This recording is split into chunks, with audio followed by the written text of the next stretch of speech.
understand why the fuck they are so mad about a woman Silver Surfer. It's like this is what they I hate about the fucking MCU fucking onlys. Like they have no fucking object permanence of, oh my god, like that probably happened in the comic books. No, they're just like, oh, woman bad, it's woke. We don't need to see it. Look at them gender swapping. It's like, bitch, it's in the fucking comics. And if you actually read the fucking comics, this actually leads to the male Silver Surfer.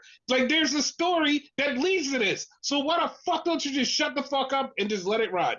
Like, this is what the fuck I'm talking about with the internet. The internet is so fucking annoying. You know the funny part too that you Uh huh. said MCU was only. I'm pretty Mm-hmm. much that. Yep. But like what I do, like when a movie's coming out, I watch like reviews and whatever, or I talk to you and like I get my research. So like if you're only MCU, you should know shit. And No, no, even no. That's the thing. They don't know shit. They just only know this. and like on top of that, like even if you like only know this and whatever, it looks good. Like the female Silver Surfer looks good, like CGI. Like I liked it. Nah, nah, nah. I'm not gonna give you that. Like I understand that she's in the story, but she does not look good in the CGI. The CGI is bad at that shit. They Okay, fucked that up. okay. Like they fuck like I'm like I looked at it and I saw the pictures. I was like, man, this is kind of fucked up. Then I saw the trailer. I was like, this ain't really good. I Okay, hope they fix it. I hope they fix it. they But probably like will. we had like 30 years of CGI and you can't make her look better than that. Like that's all you got. That's all you giving me. Man, fuck. Now, not another side note before we go into it though. You see how Hmm. you disagreed with me, right? Respectfully, and I disagree with you respectfully. People need to Hmm. do that. Res- Disagree respectfully. Well, see, that's the problem. And we could just start talking about wrestling, but that's the fucking problem that, Yeah. like, apparently Triple H has a fucking problem. Like, I'm going to get this out because this is a rant that I need to get out. Okay. Dude, I don't fucking know how, after 2 years, 2 years, 2.5 years, you have rebuilt this company, made such a great fucking image where people are like, oh, this is good. The only thing that people have to hate on WWE recently was, oh, the Vince thing. Every time something happened, they always bring up the Vince thing. Oh, it's the Vince thing. It's the Vince thing. In one fucking week, the week of your biggest show ever, you do everything, and I mean every fucking thing, to destroy the image of your company Mhm. from ground up. And it's like, how the fuck do you fuck this up? The biggest fucking show of the year. You go, no, we're gonna burn this bitch right to the ground. Our fucking like social credit, burn to the ground. It's like, what the fuck are you doing? Like, this is the dumbest shit I've ever seen. This is the dumbest shit I've ever seen. And it started off like it started off good. It's like, oh, this is good with the first Triple H interview. Like the beginning of it, it started off good. It's like he was talking about how Vince does the stick and the carrot thing, and he just does the carrot thing. And it's like, okay, like that's great. And for those that don't know, like he was saying that Vince basically like just bullies you and pushes you and makes you do things, and he's more like, hey, listen, I'm gonna talk to you and tell you what's going on. Like this is the direction we're going in, but we have something for you in the long run. Just relax. And it's like that's cool. And he even talked about how CM Punk gets angry as shit sometimes, and he talks to him and be like, "Listen, this is where we're going. Like, do you have a different idea?" And Punk will be like, "Oh, I have to add this. This would make it better." And Hunter goes, "Okay, well, maybe not this, but if we tweak it a little bit like this, would that work in your favor?" And he goes, "Yeah, that would work." And he said, "We're more alike." That shit perfectly fine. It's like, okay, that's perfectly fine. Like, that's great. That's He's a willing to great way to compromise. start off. This is a great way to start off your Monday. Like, this is it. Like, oh, this is great. This is the great part of the interview. Like, okay, we're going to WrestleMania season. Everything's gonna be fine. This is great. Then he turns right around and goes, you know what? I really hate the IWC because they're always complaining about shit. I'm like, okay, I get that. They do complain about shit. Fine. Okay, that's there. And he's like, I just wish we didn't have to listen to them. But like, we say fuck them anyway because they're all a bunch of haters. And it's like, excuse me, like, who the fuck is mad at WWE? He was like, yeah, it's always people mad at WWE for shit. And it's like, but we put on great. It's like, dog, the internet does not hate you as much as you're fucking pretending to say that they hate you. And this is what pissed me off even more is he's saying this shit when he's chronically online talking about, yeah, no, I'm always on like social media trying to find out what's going on and stay ahead of the curve. So why the fuck do you not know that people are not shitting on fucking WWE like you say they are in this fucking thing? And you're like, you just fucking go all out. And it's like, what the fuck are you doing? And that was like the first podcast. And it's like, okay, that's it. They could do damage control. He turns right around and goes on fucking Andrew Schultz. Fuck Andrew Schultz. He goes on his fucking podcast, and then he just digs deeper into the fuck the IWC and how they hate WWE, and like he doesn't listen to them, and we just doing what we do. And it's like, dude, what the fuck are you talking about? Like, what are you talking about? Like, he fucking just went crazy, and it's like, none of this shit you're talking about. Like, he actually sounds like John Boyega. And this is a thing that, like, fucked me up with him, too. Because John Boyega, if you don't know, from Star Wars, he went on an interview and said, yeah, all of the fans in Star Wars hated me. Like, all of the Star Wars fans hated me. They wanted, like, they didn't even want me in the show. And it's like, dog, when you first got there, the first thing they was like, oh, we don't like you because you're black. And it was like, they're racist. Fuck them. But then when you was in a movie, they was like, yo, we kind of want him to be a Jedi. Everybody had the same exact thing. Even the fucking racist was like, oh shit, we kind of want him to be a Jedi. It's like, what the fuck? It's like, everybody just was like, we want him to be a Jedi. And the more and more the story progressed and they didn't do shit with him, they was like, why the fuck aren't they making him a Jedi? Like all the shit in the first episode, what's happening? What's happening? Everybody was pissed off. He was like, no, everybody hates me. Same shit as Triple H. You're just making up shit. You're just doing the fucking straw man. Like, none of this shit is real. You guys are just yelling at the fucking clouds because you think the clouds are blue. And it's like, that's not a real thing. What is wrong with you? That shit was fucking annoying. That shit was it was irritating the shit out of me. Then he said some other shit, some political shit, and it was like, the fuck are you doing? And at that moment, everybody was like, I'm checking the fuck out. So they interviewed Nick Khan. Nick Khan goes, hey, you know, over here in WWE, we're not going to have you sitting on the bench. We're going to use you. Excuse what? He literally said that. He was like, yeah, in other companies, they bench you and just like leave you. And I'm sitting there like, are you okay? Like, are you okay? He was like, yeah. He was like, that's what we do in WWE. And then it's like, everyone immediately jumped on it. And I was like, yeah, you should jump on his ass because what about fucking Omos? What about fucking Carl Anderson and Luke Gallows when they were sitting at home? Had nothing for them to do. Mm-hmm. Fucking, like, you have Apollo Crews. You have so many fucking people sitting at fucking home doing nothing, talking about we don't bench people. Bitch, you just, like, you bench 90% of your fucking roster. Like, Baron it was Corbin so fucking stupid. And he's like, he just kept saying shit.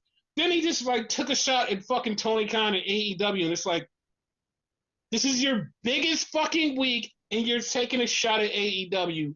What are you doing? Why are you missing the forest for the trees? What, like, you guys are the fucking dumbest people in the world. And it just kept going and going.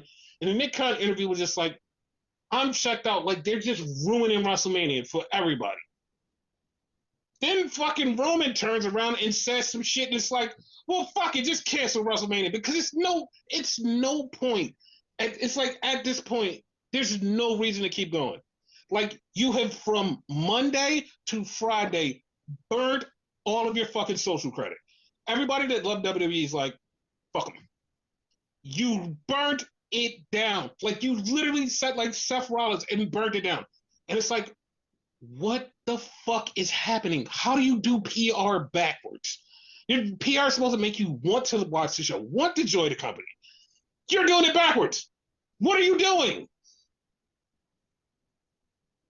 I, I legit have a fucking headache because of this shit.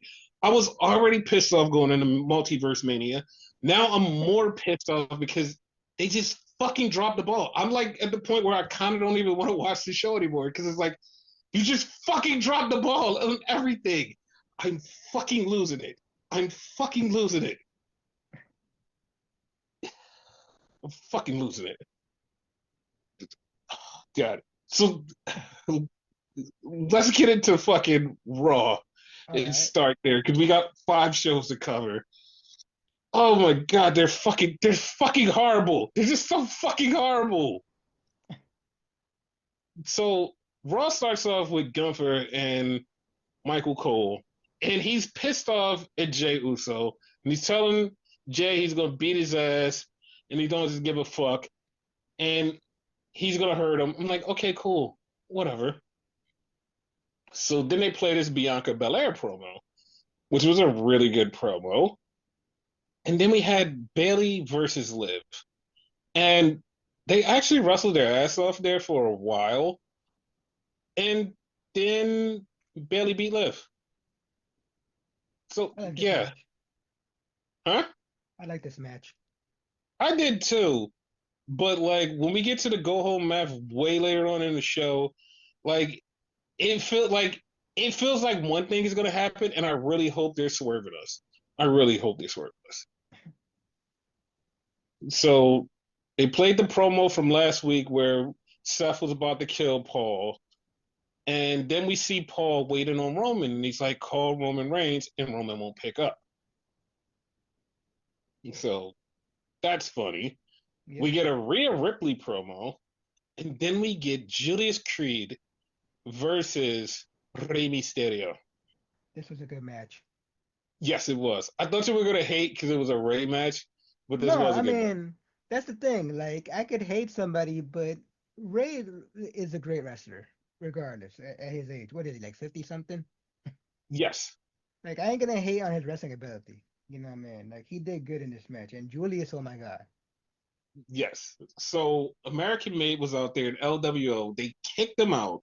And then later on, Americana Grandiano, whatever the fuck his name, I'm not getting it right. I don't give a fuck. He, he came out after Ray won and hit him with the loaded mask, knocked him out. So, like, go home math. I want to go with go home math, and I'm not sure. But like I said, we're gonna get to the predictions later. We But find out that the you had War to kind of Raiders. see that Grande Americano was gonna show up though after everybody got kicked out. Yeah, I kind of felt that was the reason they did it because Yeah, like Chad was out there, so they was like, all right, we need a way to get Chad back out here, so we got to kick him out to get him back. yeah. So then a tag team title match gets announced. It's the New Day versus the War Raiders. But if you listen to the promo, they're talking, and the War Raiders say we're going to go to war. So I'm thinking, are they doing a War Raiders match, or like what the fuck is going on here?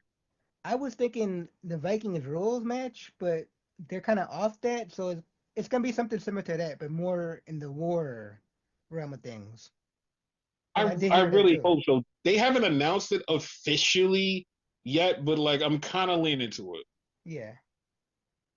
So then we get AJ Styles comes out and Karrion Cross comes out. The funny thing about the Karrion Cross coming out, he came out the Fall and Pray, and I lie to you not, I sung it and just with no thoughts in my head was just like vibing to it. Was like, yeah, I love this. Like Karrion Cross and Russell Moore, and come to find out, the last time they played that song was 2 years ago. I was like, what the Oh fuck? shit.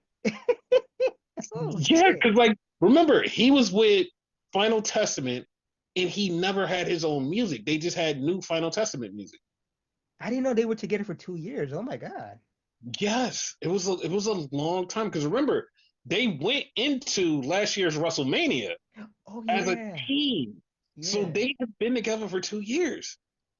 Wow. Yeah, The Fall and Pray So, always been a banger. it's great. Like it's one of the top ones. Yeah. So him and AJ had a match, which was a banger. Hmm. And then after the match, Logan Paul came out. Also in the match, like when AJ went for the phenomenal forearm, Cross put his arms behind his back to get killed. And then Logan Paul came out talking shit, and Cross attacked AJ Styles, and then Logan Paul knocked him out and hit him with the pulverizer. That kind of upset me, like like you if you pay attention to the internet or whatever, Mm-hmm. because on the internet, Cross was cheering for fucking AJ to basically kill off fucking Logan Paul and whatever. But yeah, in this instance, you're helping him, kind of contradicting itself and shit like that if you pay attention to both. Yeah, no, that was the funny part because he did that, and then after the match, he cut this banging ass promo about why he needs AJ Styles to beat Logan Paul. But it's like right after the match, and him and Scarlett are walking, and he's saying he needs AJ to win this match so he can have something to believe in. He's been doing this his whole life, and like he's been a wrestler, and then this dude just comes out of nowhere and he does all of this shit and gets all of this fame. He's like, no, you're a wrestler. I need to do this so I can have something to believe in. Yeah, And it's like, so why the fuck did you help him on Raw? Like, what the fuck was that about? it made no sense to me. Me neither. So Jay Uso came out. They played his music like 3 times. He said he's gonna beat Gunther. Like he literally just said, "I'm gonna beat Gunther and I'm gonna put him down because I owe it to my brother and I'm gonna be world champion." And then he just left. He didn't say much, and he just fucking left. He's on his like evil like version. Like it was weird. So we had Braun Breaker getting jumped by the Judgment Day. And then we had Penta versus Finn Balor, which was another really good match. Hmm. And when Finn beat Penta, I was like, oh, you're definitely losing. Like, you're definitely losing. So then the Judgment Day beat up Penta. Braun came out. Carlito ran because he thought he was going to get speared. And He got then he speared wound up anyway. getting double speared. Like, he Yep. got double speared. That was fucking funny. Yep. So Penta got speared, and then Finn just laid out Braun, and he stood tall with the title. And I'm like, oh, okay. So we had an EO promo, and EO was talking about how people keep overlooking her. She's a champ, and shit's gonna happen. So Yeah. then we get to the main event, and Paul's out there still waiting for Roman, and Punk comes up and puts his arm around him and talks to him. I was like, "You're my best friend. I don't want you to be sad." He's like, I didn't mean to fuck with you, but like, you know, we did this together." And he's talking, and Roman pulls up, and Roman catches them together, and I immediately had flashbacks. I immediately had flashbacks. Like everyone probably either been in this situation or seen this situation. You have been one of the 3 people in this situation Got it. where you're with someone and your partner pulls up and catches you with that someone. You have been one of these 3 people, and I had flashbacks. I have been in all three of that situation. I've been Punk, I've been Paul, and I've been Roman. I've only been 2. I've been Roman and I've been Punk. I've never been Paul. That's that shit was funny because Yeah. like it was straight up that. So Roman comes to the ring. Paul's running behind him, and he doesn't acknowledge him. He gets the microphone. He starts talking, and then Seth comes out. And Seth comes out with a vest on, which is key to this thing. He comes out with a vest, and he tells Roman, "You know, that was a choice. That wasn't a favor. It was a choice. He chose to do that. He chose that. He chose to go with Punk." Hmm. And Seth is like convincing Roman to turn on Punk. I mean, on Paul. So he goes to turn on him, and he tells Paul he doesn't need him, and then he just lays out Seth and beats him down. And then Roman comes out. I mean, not Roman. Then Punk comes out, and he gets laid out, and then Roman is just standing there, and he gets hit in the back with the chair by Seth again, and yeah, Eventually, these two are yeah, gonna have to have some type of chair match.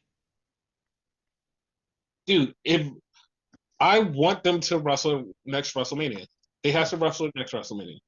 Hmm. Like it has to be a one-on-one, no fuckery, no adding a third person. It has to be next WrestleMania because this match is too big. It's too fucking deep, and it has to happen. Yeah. Like this is crazy.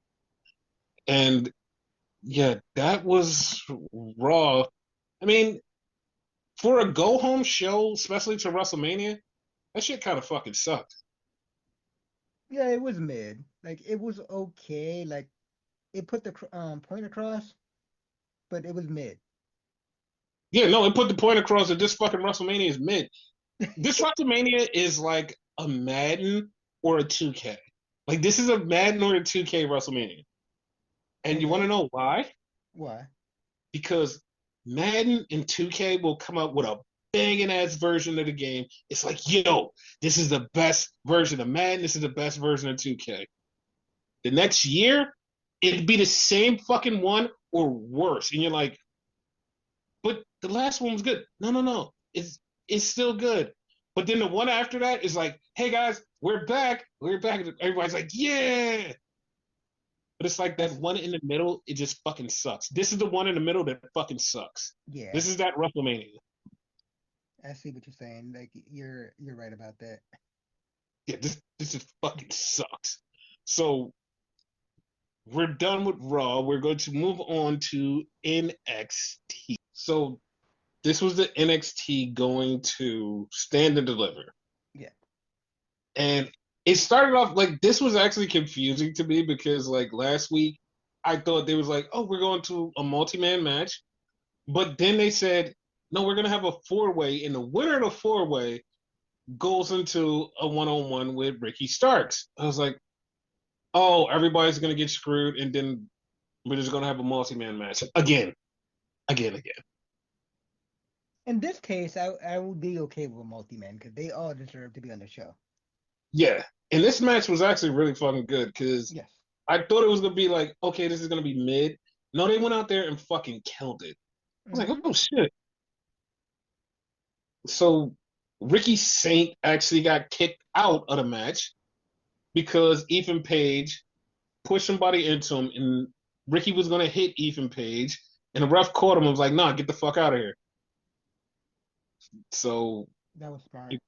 that was really smart. And then Ethan wound up winning the match. So it's Ethan versus Ricky at the pay per view, and while Ethan is celebrating, Ricky attacks him and lays him out. It's kind of obvious that it was gonna go that route. Yeah.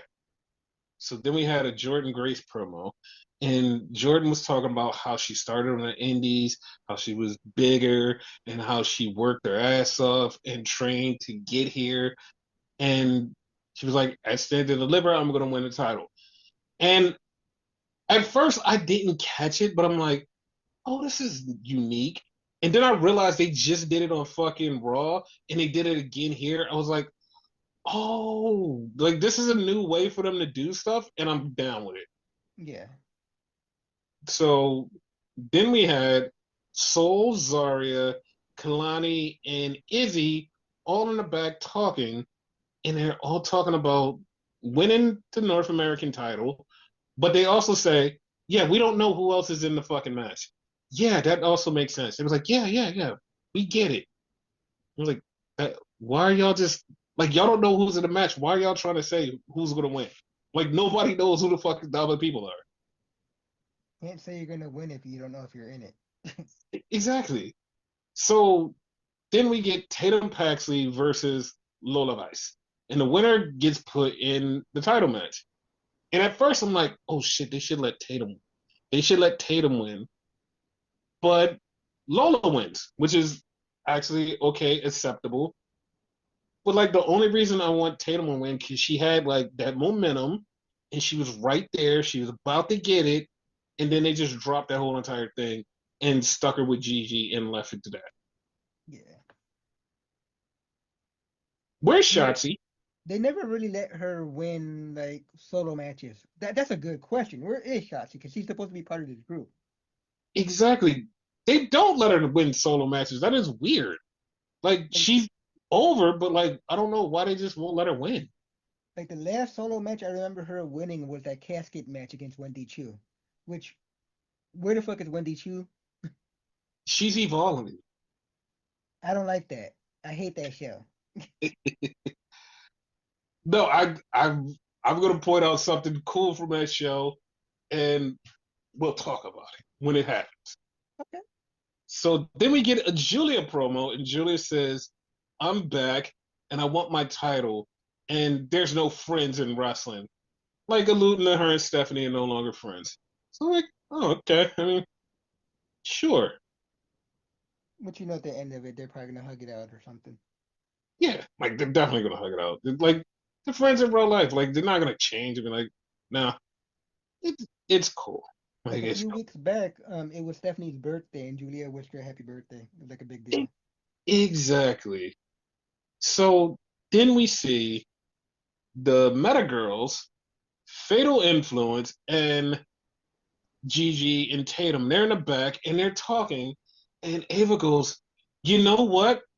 I got you guys a match on Stand and Deliver, and it's a tag team match, and the winner gets a tag team title shot." And Roxy comes up and was like, "Wait a minute, how do they all get a title shot and I don't get anything?" And Ava says, "If you find a partner, you can get in." And my mind immediately went to the partner that she found, but I'm like, they're not gonna do that. They're not that stupid. They're not that stupid. Boy, Apparently boy. they're that stupid. Exactly. So then we had the tag team gauntlet. And it starts off with Hank and Tank versus Ty and Ty. And I'm like, okay, Hank and Tank's not winning this, but like they're the most logical one to win it. They beat Ty and Ty. So then they beat Briggs, I'm not Briggs, Jensen and other dude. I don't know his name. I'm not gonna figure it out. I don't care. Nico. Nico. Okay. So they beat them. And it's like, okay, they're moving on. Then they beat the no quarter catch crew.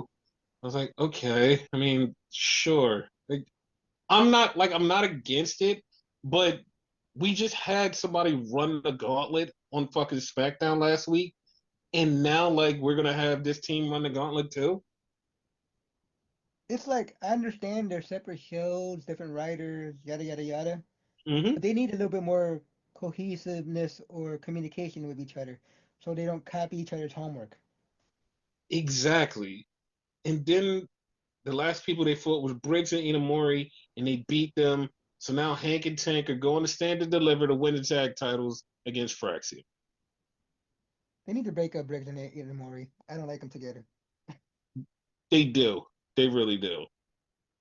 So that was fun. So we'll get to that in a minute. So then they're in the back, and Sophie Turner brings in Kaylee Armstrong. Now, I seen Kaylee Armstrong. Like I seen her, like immediately was like, she has something. She has a look. I saw her match on Evolve, and I was like, she doesn't have something. She ain't got shit. She's got it. She's got fucking it.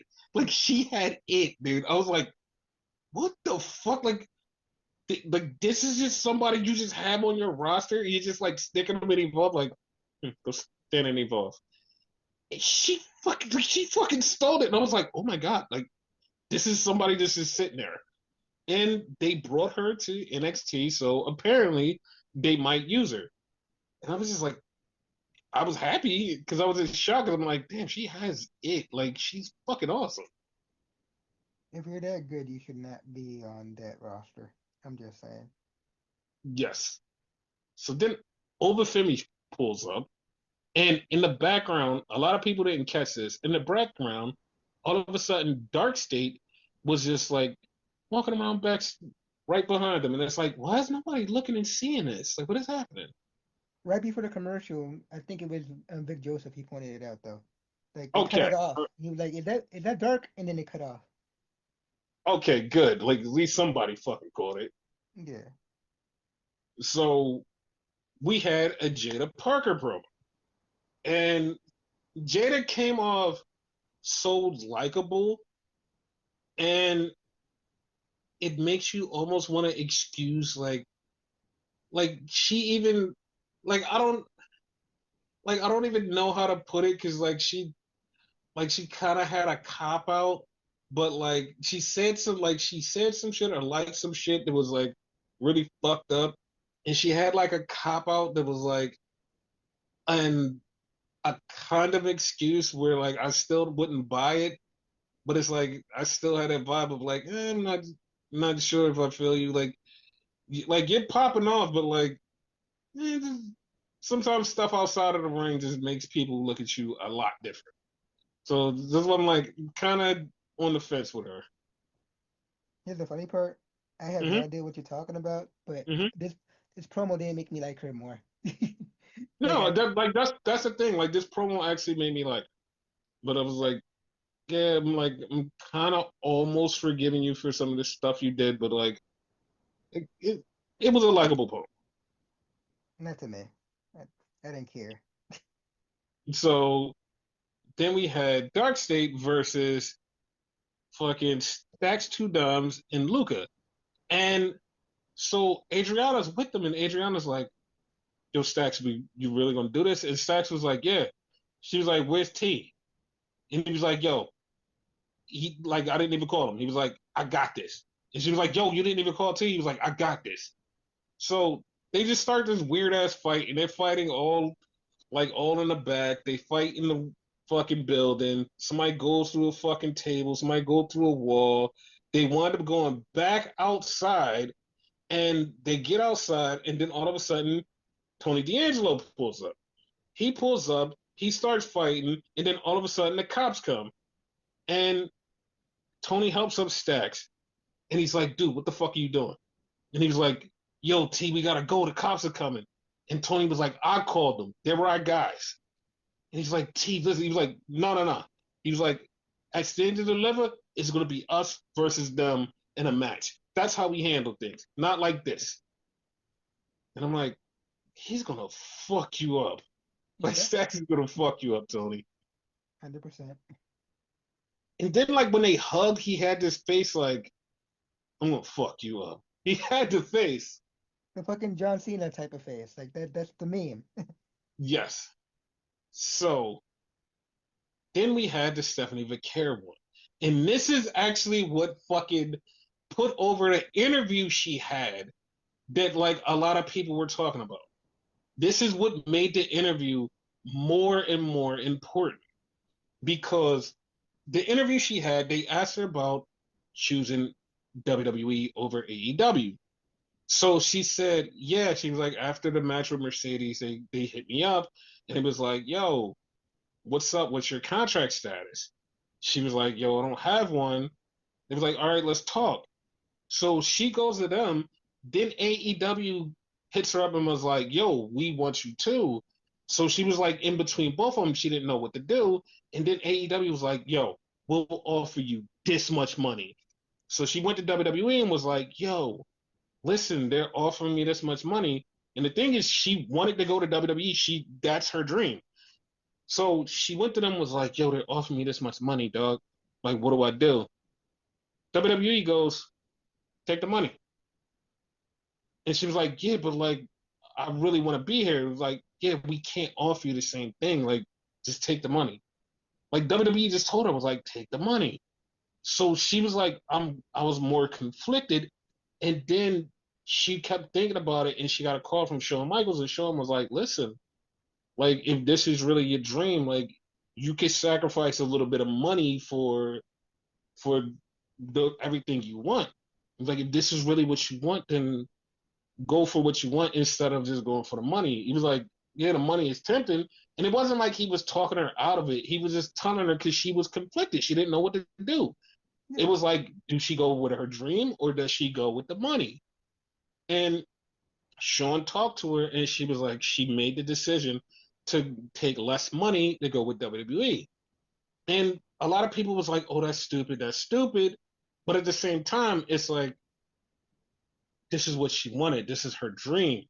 And then they showed us promo, which made me go, you made the right fucking choice. Like there was no way like AEW would get you down to Chile and get you to do all of this stuff with your family and like have you on television shows and doing this and have the title and get to bring your dad both titles that you won because he wasn't able to be there to celebrate with you. And this was a moment and like this is some shit that like you could only do in a fucking global WWE like brand. It's like you couldn't do that with AEW. So Yeah. she made the right choice. And also like it's like a growing like period and whatever. Like you're Mm-hmm. starting off in NXT or whatever, right? Eventually, you know she's gonna make it to the main roster and make that money probably twice as much later anyway. So like taking a hit in the beginning, it you know it's okay, in my Yeah, opinion. and here's like the funniest part about that. Hmm. Like she's in NXT, but she has been to UFC, she's been to Netflix, she's been all over. She's been to all of these big places that main roster stars go, and they're like putting her over, and it's like, yeah, like she's definitely going to be a star.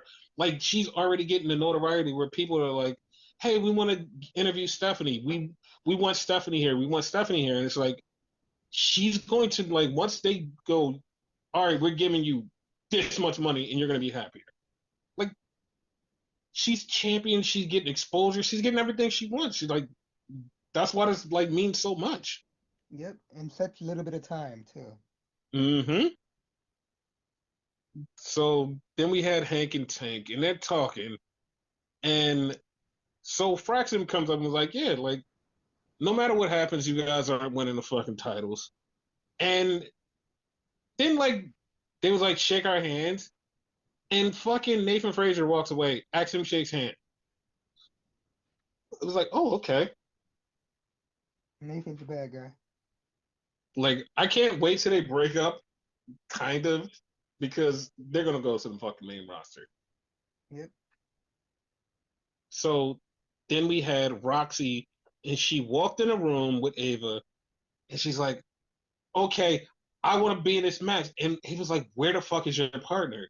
And all of a sudden, Cora J comes up and was like, hey, what about me? And I was like, are you fucking kidding me? Like, you You missed have to be fucking kidding me, right? you missed the funny part though, where Roxy was like, "I'm my partner." What? Like, I would have rather her be her own partner than they go back to Cora J. Yeah. And then what makes this even worse and pisses me off even more is they were doing stuff at WWE World and they just was walking around like they were a fucking tag team again. It's like, what the fuck are you doing? Like, what are you doing? Yeah. Only thing I could think of is like they're both greedy and want money, so they're just doing it for the like that winning bag at the end when if they win this match. Okay, there is like a nice scenario that works. Hmm. And it all depends on two things. If these two things fall in line, it will perfectly work. And everybody will get what they want and it will be really fun. But it's also it would piss me off a little bit, but it would work and it would piss me off. Because here's the thing. If Bailey and Lyra win and Cora and Roxy win, we have the Bailey feud with Roxy because they have the face for the tag titles and they could win the tag titles and then be called up to the main roster. Oh yeah. Like that could happen. Like that could Hmm. happen. The only reason you don't like it because it's tag team, right? No, the only reason I don't like it is because Lyra is still the fucking IC champion and she shouldn't have two belts. That is fair. Yes. So then we had this was really stupid on WWE's part. because Kamala Petrovich comes out and she comes to the ring and they're like, oh, she's about to have a qualifier match. They put up the fucking match graphic and it says her versus Thea Hale. And I was like, what? I was like, when did Thea come back? So then they come back from commercial and it's Mr. Chase with the new Chase U. And he's talking to them and all of a sudden Thea pops up and he was like, Thea, oh my God, I can't believe you're here. And she was like, yeah, Mr. Chase, I'm going to win the North American Championship. And like, even the fucking announcers go, oh my God, Thea's here. And it's like, they showed the match graphic right before the commercial. Like, it was right there. Like, we saw it. Like, it wasn't like some hidden thing. We saw it. Here's the problem, right? And it's the What? problem with you, right? Mm-hmm. You're thinking logically. Yes. Remember, Dominic Mysterio said he doesn't watch the show. So he didn't Yeah. see what happened minutes before, like he fucked something up with fucking Penta and Finn. Nobody watches their own show. Okay. All right. I'll give you that because it was like so fucking weird. And then Thea wins. So Thea's now in the North American Women's Championship. She got way better. Also, she gave Mr. Chase her blessing to start off a new Chase U. Yeah, so does that mean she's out of Chase U or like she'll be back in the new Chase U? What's happening here? Um, Judging by her music, the way it Hmm. starts, I'm a grown ass woman. I say she graduated. Okay. So we had a Trick promo because Trick comes out, then he gets cut off by Oba, and then they both get cut off by Javon. So they're still going back and forth talking shit. And Javon's like, no, fuck all of this. Javon basically shuts Trick down and says Trick ain't shit. Trick, like he's not over. Like nobody likes him. He's not mellow. And Trick was getting mad.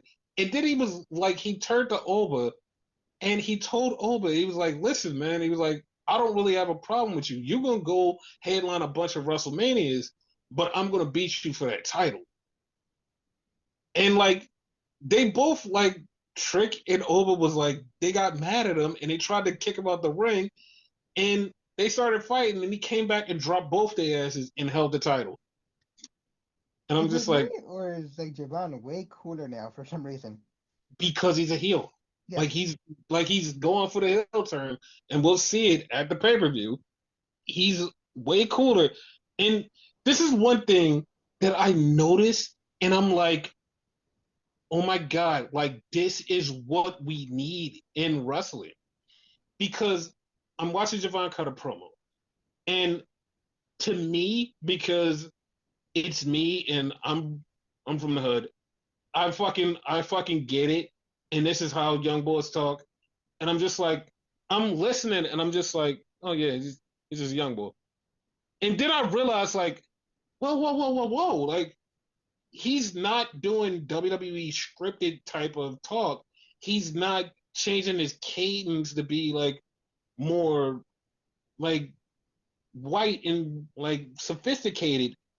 He's just being a young boy. Like he's literally just talking like himself, and it's like oh shit, like I realized like oh shit, like that's why he's so like he's connecting with everybody is because he's just being authentically himself. He's not trying to WWE it. He's just being himself. I was just about to say that and being himself, yeah. That's what I like caught from this promo because like I was like listening, but it just like hit me. It was like it was just talking like a young boy. I was like, oh shit, like that's why he's over because like he's just authentically himself, and he's more and more growing into that because when he started, he was like, I'm gonna conform to the WWE style, and as he like developed and got comfortable, he just became himself, and that's why he is where he is.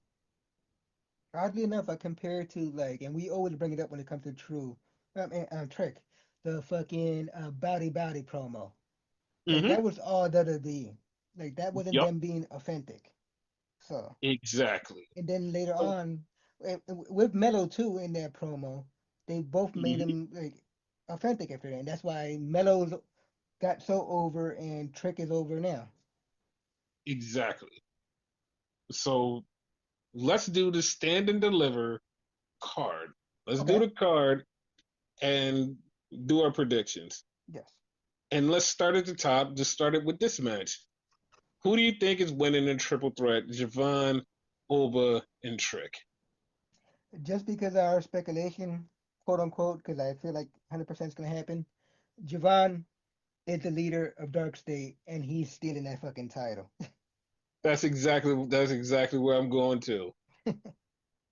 So the North American Women's Championship match. Thea Hale, Zarya, Sol Ruka, Kalani Jordan, Izzy Dane, and Lola Vice. Who do you have here? You said Zarya, right? Zarya's in it? Yeah, I said Zarya. Sorry. Okay. Yeah, I'm gonna go with Zarya because otherwise I would have went with Sol Roca, but little known like little fact here, she's the new speed champion, so she currently has gold. Yeah, I'm going with Thea. I'm going with Thea in this one. That would be awesome. So the women's four way, Stephanie, Julia, Jordan, and Jada Parker. Who you got? We just established Stephanie's over as hell, so she's not losing that shit anytime soon. True. The North American Championship, the men's one, Ricky and Ethan Page. Ricky ain't losing that shit. True. Tag team title match, Hank and Tank versus Fraxium. Yeah, I think finally it's like over for Fraxium. Me too. So, oh, and I forgot to mention this with the Javon thing that lends more credence to what we said. Okay. So, some reason, somehow, I don't know if he did this on purpose or somebody did this by accident. Hmm. So, so the guy Shaquan Sugars, his old name, I forgot his old name, but there was a picture of him and Javon, and he took a picture and it was online randomly out of nowhere. And it wasn't like, oh, this is an old picture. This was like a picture recently. And it's like, huh. Like that was just random. But because they said his old name and not his like WWE name, it didn't come off to shock a lot of people. But to me, it was like, I know who that is. Like we all know who that is if we like pay attention deep enough. Like it's kind of like a little shocking. It's a hint. Yep. So, Also, did you notice like Javon is like dressing differently now too? uh-huh. That's a heel. That's a heel for you. Hmm. So back to the predictions. Who do you think is winning between Tony D'Angelo and the family and Dark State? Dark State, but only because Stats is turning on them. Yes. So the women's four-way tag team match, elimination tag team match, Fatal Influence, Gigi and Tatum, the Meta Girls, and Cora and Roxy. Cora and Roxy only because it's so weird. Now, this is Yeah, what I want when they yeah. when they win. I want them to have a name. Yeah, because they don't have a name. They're just like two girls is like together and they're friends. I That's it. hate that. Because Soul and Zarya, they don't officially have a name either. I mean, they do have one, and it's I want to say it's Zoll. Yeah, but it's not official. Not Yeah, it's, until it's not they official, trademark it. but like I wish it was official. Yeah. Because Fraxium just became official not too long ago. Yeah, and like the only reason it's like weird is because we've been calling them Fraxium, and then the internet's been calling them Fraxium, and it's just been a long running thing. They also been calling Fraxium on television before it was official. Yes, and then like they just like, nah, we're not gonna call them that, and then it's like, oh yeah, we're gonna call them that. Like, Yeah, the fuck, just leave it, just call them that. exactly. So that was NXT. Now we have to get on to Spring Breakthrough Dynamite. This started off with a banger. Yeah. I don't know why I thought you were gonna be like, nah. No, no, like it actually did. Like, and this was one thing that fucking pissed me off was like fucking Athena came out and her record was 43-3. And they said in AEW her record is 43-3. And I'm How the just like, fuck? exactly, that's exactly what I was thinking too. Like, how the fuck are you gonna call that? Like all of those are Ring of Honor wins. Like you can't fucking call that. I was hoping you was gonna call that out. Like that shit pissed me off. I was like, what the fuck is going on? So Mercedes, when she came out, she got a huge pop, and I was like, she's a heel. Why are they cheering for her? But then I figured out they were in Boston. Yeah. And this match started out like the two of them wound up outside of the ring, and they both started looking at the Owen Hart like cup. I was like, oh, okay, like, and then they just went. They just fucking went, and they just was. It was just a banger. Like that match was so fucking good, and Mercedes kicked out of a couple of moves, and Athena kicked out a couple of moves. I'm like, okay. Like this had me actually scared because I was like, oh, they're gonna go with Athena versus Mercedes. And it's nothing against Athena. It's just I want the match, I want the match. So they're just like, okay. And Athena goes for the old face, and Mercedes fucking spins it into a pin. I was like, oh, that's actually fucking innovative. I didn't see that coming. That was nice as hell. Yes. And then like Mercedes is fucking she's just celebrating. And all of a sudden Tony Storm is up there looking at her. I'm like, okay, well fuck it. Then there's no reason for anybody else to be in this tournament. Like there it goes. The match is right there. Now let's last minute to fucking swerve and shit like that. Not Strickland, but a swerve. Yeah, and like I really hope that they don't do a swerve because like they do something on Collision when we get to Collision that's like really fucking stupid. And I was like, that's dumb, but okay. But it just like it was just dumb for me. I just thought it was dumb. So Mercedes and Tony, it looks like that's happening at All In. Yeah, which I'm totally fine with. It's gonna be a banger. Yeah. So then we get Hangman. He's in the back and he's interviewed by Renee. And the Young Bucks come up and go, Hangman, like we took care of Swerve for you because like you didn't want him to win the title. That's what you wanted. Yeah, that's cool. Like we're best friends again. And when you win the tournament, we're gonna make sure you win the title. It's like, okay. And then they walk off, and Okada tells him to smile. And Hangman just like basically gets him the fuck out of there. And then he calls him a bitch. And Hangman comes back and he's like, no, no, no, smile. Like, that was irritating. If kind of wind up calling me a bitch, I would slap the piss out of him. I don't care he bigger than me. Fuck that. Yes.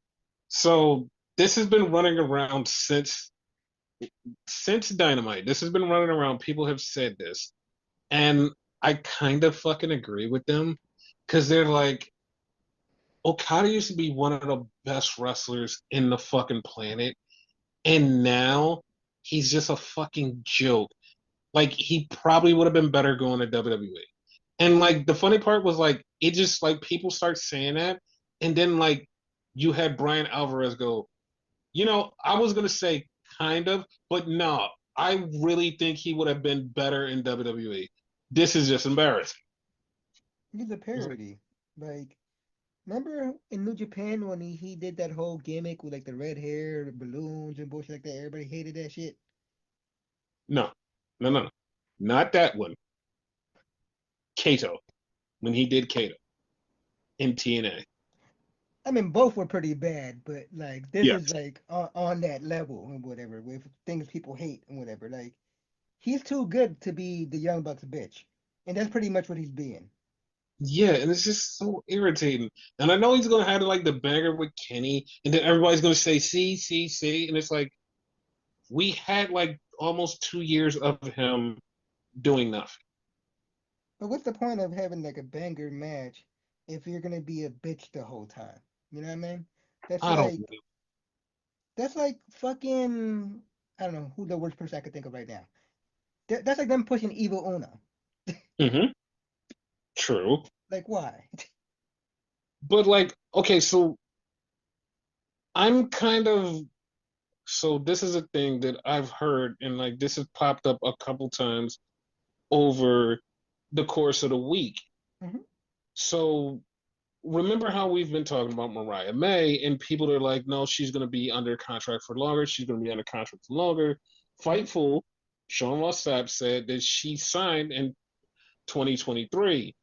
And I was like, okay, so she's at her 2 year max.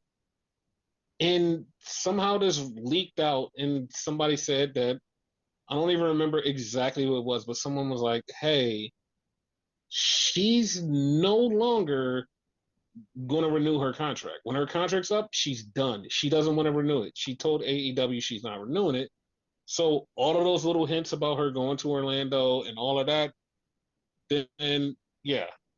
And when she told AEW this was right around the time that she was doing the match with the end of Hollywood match with Tony Storm. So it looks like she's going.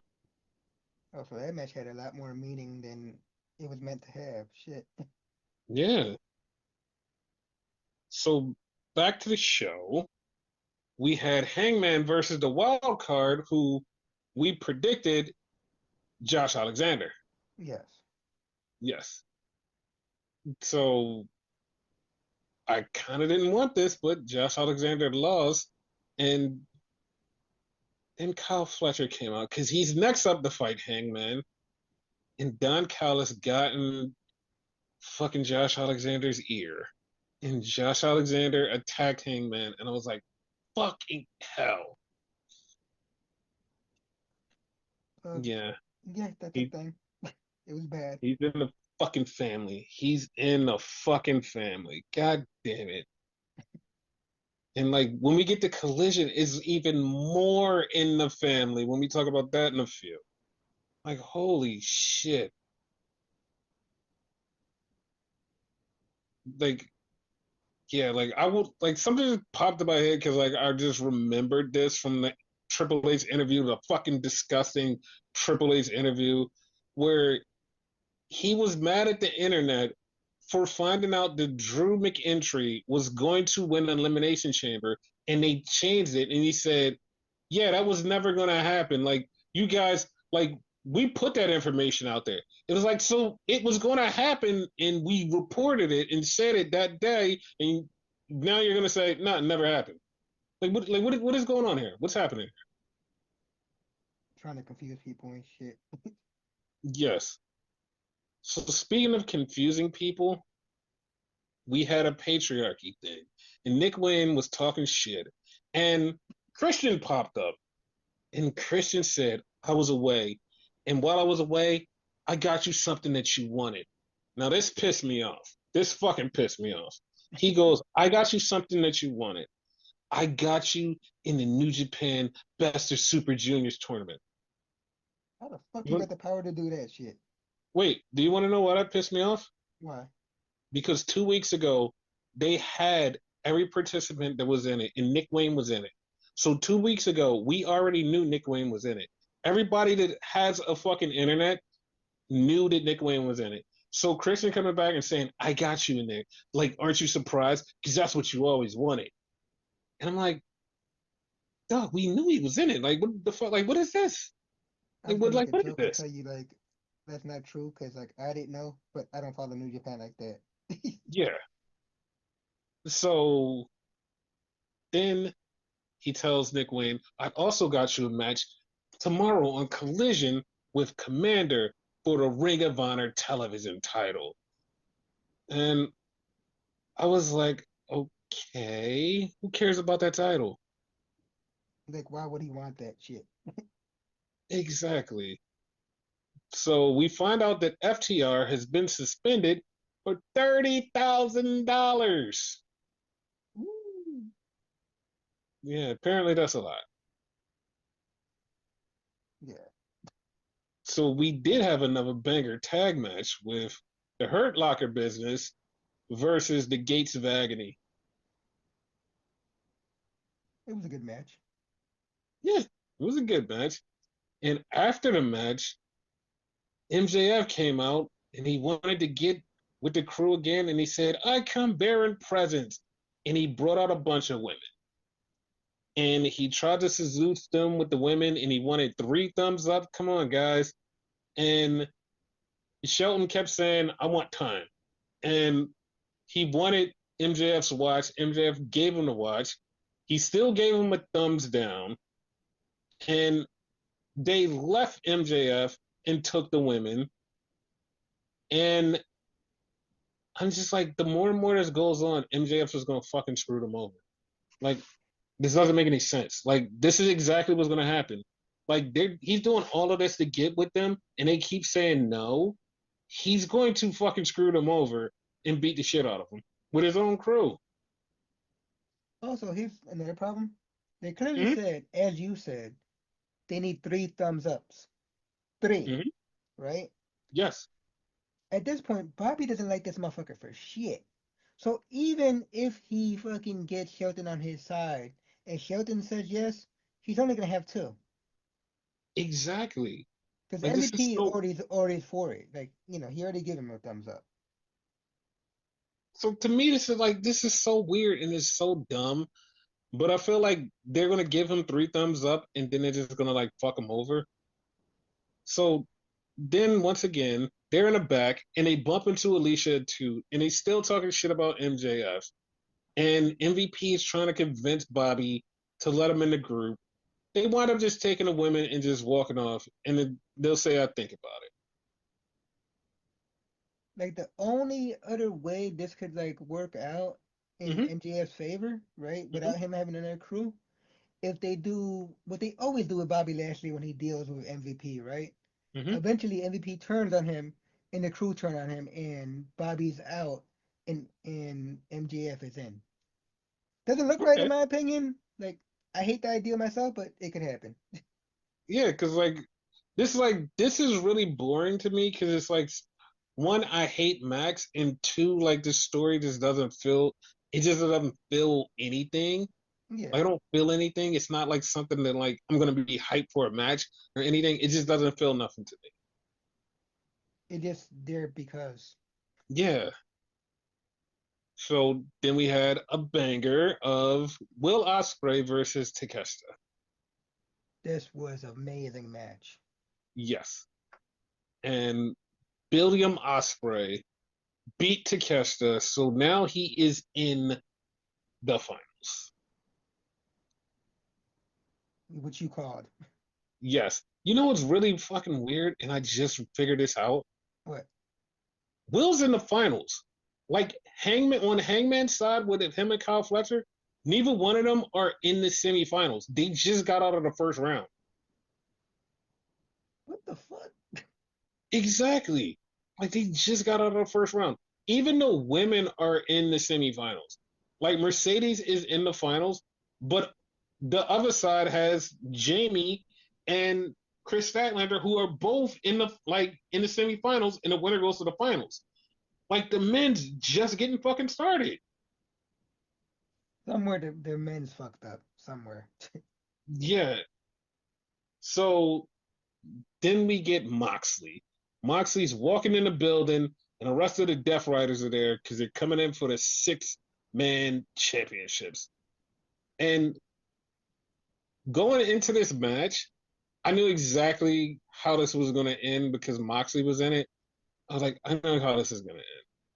Like, Moxley's going to lose to fucking Joe, and they're going to go and have a match at Double or Nothing for the title. Yeah.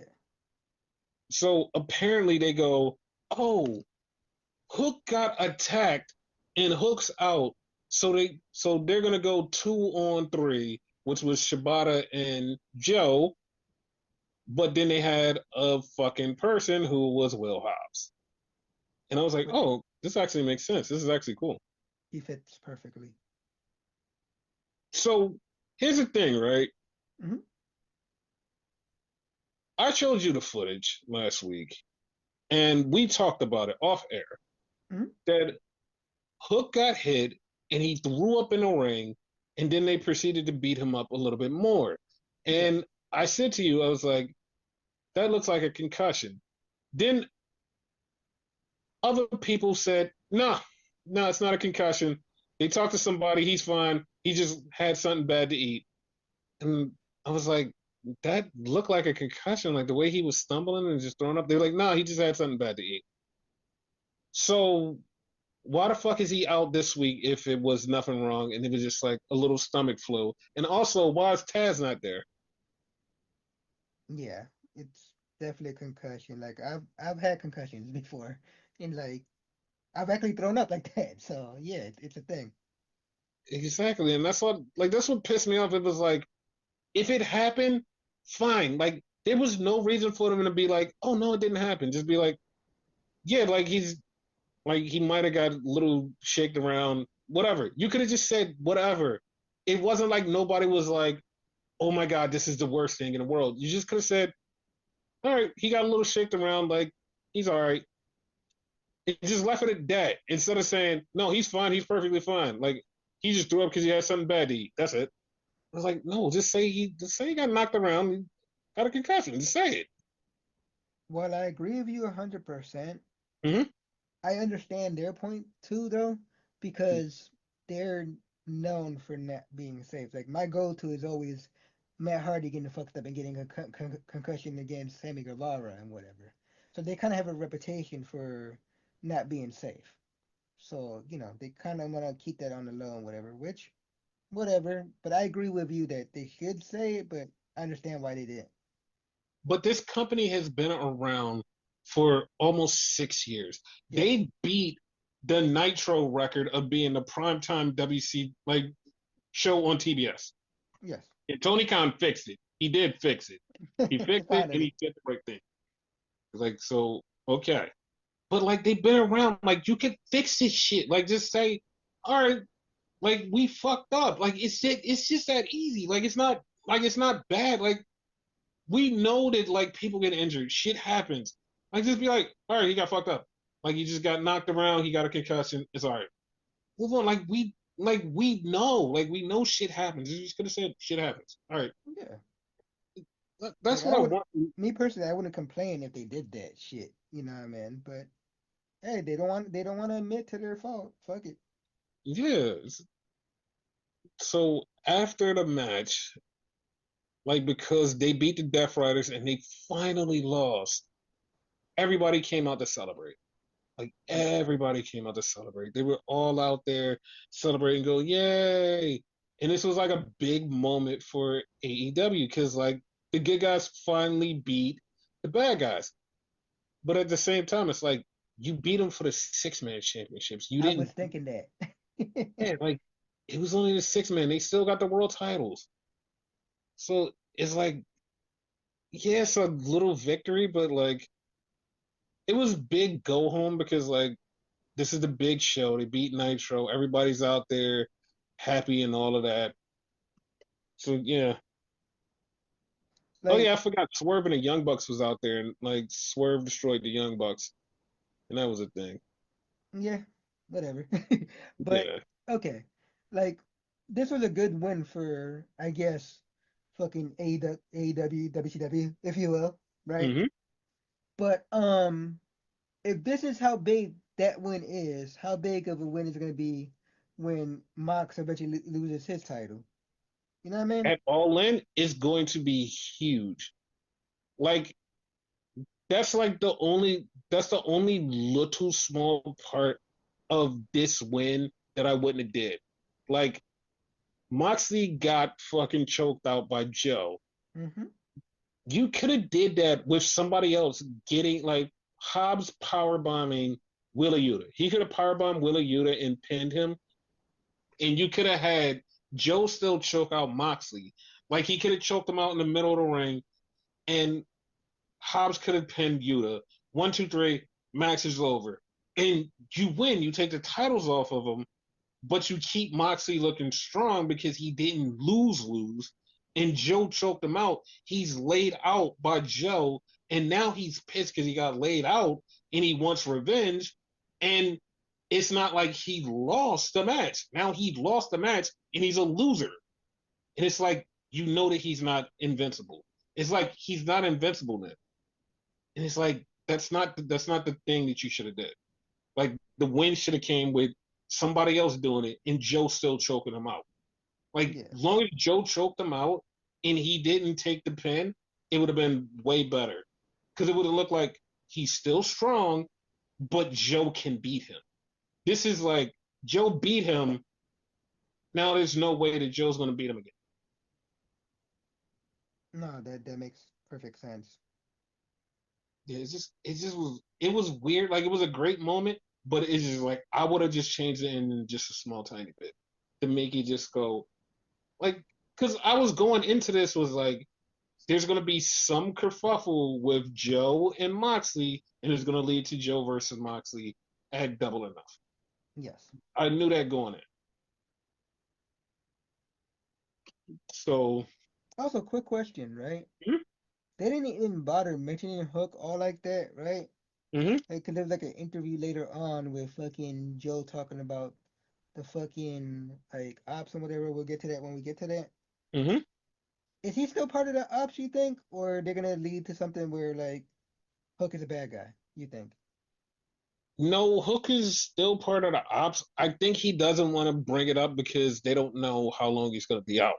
Instead Oh, of okay. just like mentioning him, they don't know. So Okay. that's the thing. So yeah, that's that. So now we're gonna go to the part two, which is collision. So collision just opens up with the MWO just wrecking shit. Like they just broken cameras. They did everything. They just was fucking shit up. Yeah. Like It's something I like was the surprised, NWO like always do. because I was surprised they fucked up the cameras. I was like, what the fuck is going on? Like that was actually fucked up because like the cameras cost a lot. In my mind, I got all childish with it. I'm like, ooh, Tony's gonna be mad. That's what I was thinking too. That was fucked up. And so Boxley says, "Listen, Joe, me and you, double or nothing. I'm not gonna wait for you to challenge me. I'm challenging you." Alrighty then. That's what I thought. Yeah. So then we had Kevin Knight, and he was supposed to die because he fought Lance Archer. He pissed me off though. Why did he piss you off? His music is so similar to fucking Danny Garcia's music, but it's slowed down. In my mind, because I really wasn't paying attention like who was in the match and whatever, like the commentary and whatever. I'm like, Hmm. oh my god, they ruined Danny Garcia's music. Oh shit. Because like his background, I don't want to call it a Titantron or whatever, but his background is all colorful and whatever. Danny Garcia's is really colorful like that too. Yep.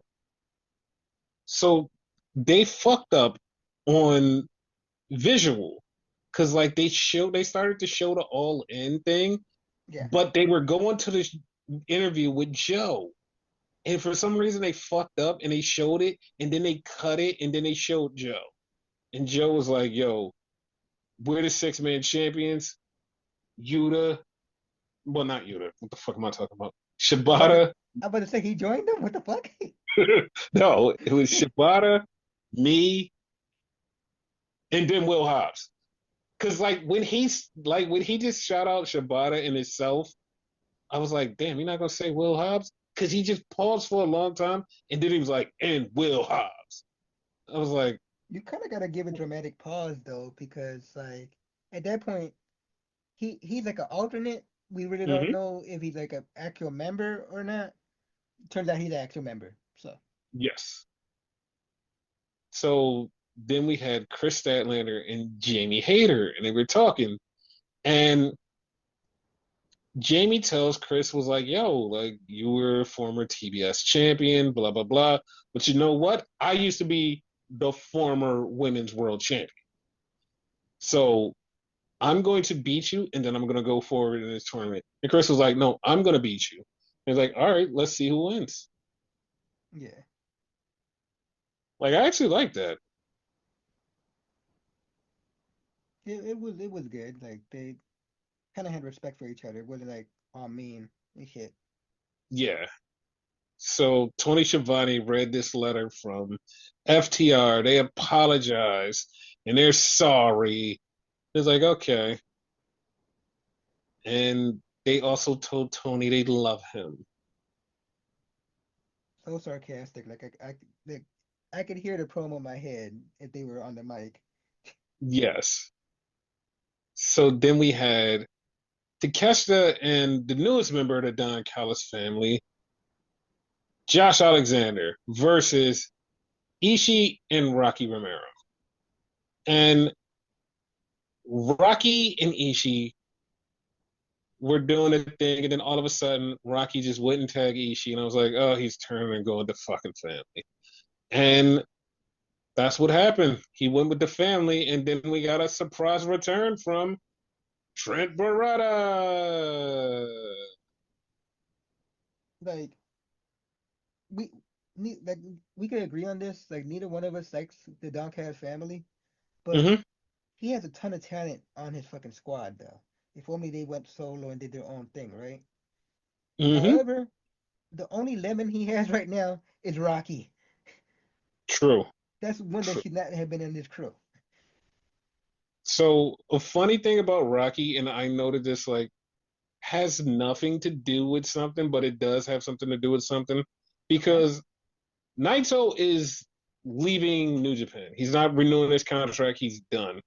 And in the match that he had against Rocky, he gouged Rocky's eyes out. Like he's like after the match, like because he had a tag team match, and just after the match, he just went and just like started digging his hands in his eyes for no reason. Like there was no anything. He just attacked Rocky, and then he just left. It was No like that. beef. That was weird. So yeah, he doesn't like Rocky either. Oh shit. So then we had Mercedes Monet because she was with her tag team partner who came out with Puppet Monet, Harley Cameron. I love Monet. Like that's Dude, my this favorite is part. so cool. I love that fucking puppet. Harley and the puppet is fucking awesome. Boston. I only like That when is the puppet do it. that is so fucking funny. So then we had Megan Bang, the Megasis, beating up two women, laid them out, and made them bow to her. Like me and you discussed it and whatever. My only fucking like gripe with Megan, she needs a backbreaker as a finisher. Yes, because she's Bane. Yes. So then we had Anthony Bowens, and he cut a promo about how cool he is, and he wants to do stuff. I agree. Let him do stuff. He's cool as shit. Mm-hmm. Stop with the mollywop. Stop with the Dude, mollywop. Damn it. he wants to mollywop somebody. It's cool. I I don't care. That is not cool. So then we had Adam Cole from the Paragon, and he took on in an open challenge Cesaro or Claudio Castagnoli. Yeah. This actually was a And real good match to me. dude, this shit was so fucking. This was a good match, but like they're best friends. And Claudio, when he came in, he fucking threw a chair and it hit Nigel. He probably Dude, was like, like, oops. dude, the funny part was Nigel was so pissed off about it. Like, he didn't say anything on commentary for like 20 minutes. Yeah. And then when Adam Cole beat Claudio, Claudio just flipped the fucking announce desk, fucked it up, kicked it, and broke it. And they never put it back. Here's the thing. You say he flipped it. He flipped it 3 times. Yeah. And that's a heavy ass desk. This man is strong as fuck. Yep. So then we had Big Bill and Brian Keefe. And Big Bill is pissed at Jericho. And Brian Keefe is like, Doug, we don't have to be angry at Jericho, man. Listen, like, I know he fucked up, but like, we don't have to do this. Like, give him a little bit of credit. Like, and then Bill was like, nah, he won't give us no credit. He was like, I'm sorry, but like, fuck this dude. And then he walked off. Because like Keith's whole thing is like they're a family. He wants to be loyal to family. Hmm. I say fuck family. So Meltzer said that Jericho should go to WWE. How do you feel about that? No, retire. That's exactly what I was thinking too. And it was so funny because like everybody on the internet usually goes, you know what? That could happen. And everybody's like, nah, we're good. Like we're good. Fuck it. It's not even hate, So and he's up there like he's not in the same shape as Rey Mysterio, which I gave credit to earlier. Like Rey is old, but at least he could still go. Jericho can't go like he used to. exactly. So we had the returning LFI. And I'm not saying that this like means something because like they just showed up out of no fucking where. And it's like Naito is leaving New Japan. They just show up out of nowhere. Naito was part of the original Los Ingobernables. And it's like, I kind of see the writing on the wall. El Toro Oro, because he was wearing gold. Yeah. So then we had a funny backstage. So we had Kevin Knight and Speedball getting interviewed, and Ricochet came up, and Ricochet started talking shit. I don't like the outcome of this because the outcome didn't make no fucking sense. So Ricochet started talking shit, and Kevin Knight started trying to play him. The funniest part is like Speedball was trying to be nice the whole time, which is like the funniest thing about this is like Speedball is actually nice in real life, and this is just like Speedball like being nice, which is like the funniest thing because it's like they weren't even trying, and Speedball was just nice. Like damn. Like, So yeah, it's then weird how nice he is.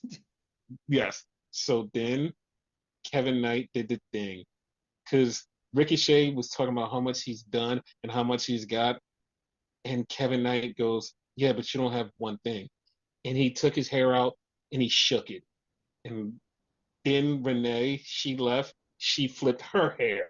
I was like, that's That was fucked up. fucked up. Dude, I was cracking the fuck up. That was hilarious. You know what they're gonna eventually wind up doing, and I see it in my head. It's gonna be so bad, right? Mm-hmm. They're gonna do the Kurt Angle thing, where he wears the fucking like a wrestling thing, and like he has the wig under it. They're gonna give Ricochet a wig because they're fucking with his baldness too much. That is going to be fucking hilarious. So then we had another banger Commander versus Nick Wayne Yes, for the Ring of Honor television title. And fucking Nick Wayne won the title. I'm disappointed. Why are you disappointed? And here's the funny part: I'm disappointed for Nick Wayne, not against Nick Wayne, because that guy should have championships. Not this Yes, one. it's Don't nobody true. care about this one. Exactly. So then we get the announcement that it's going to be Kevin Knight and Speedball versus the Young Bucks. It's like, what?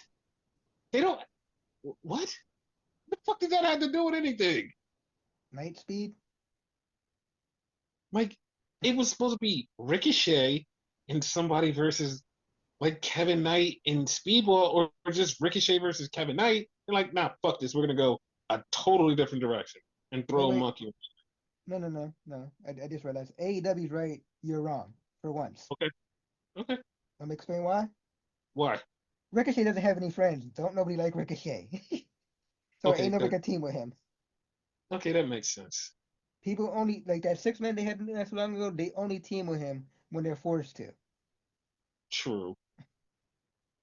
So then we had Top Flight Security with Layla Gray, and they called out the crew and they said, "Stop being little bitches. If you got some balls, you step up to us." and they were right there. They was like, all right, we step up to you. Let's have a match. Okay. Lana Gray's gonna turn on them, right? And by them I mean fucking Top Flight, right? Yes. So then we had a tag team match, which main evented, which made no sense to me because it's Harley and Mercedes versus Chris Statlander and Julia. Chris Statlander is not in the finals. Why is she in this match? Here's the thing, right? You Uh-huh. forgot a company to the ring by Mini Monet. Oh That's the yeah, most important part. that's true. But no, I So agree why with you. Like, I don't know why Stat was in this shit. Like, it should have been her.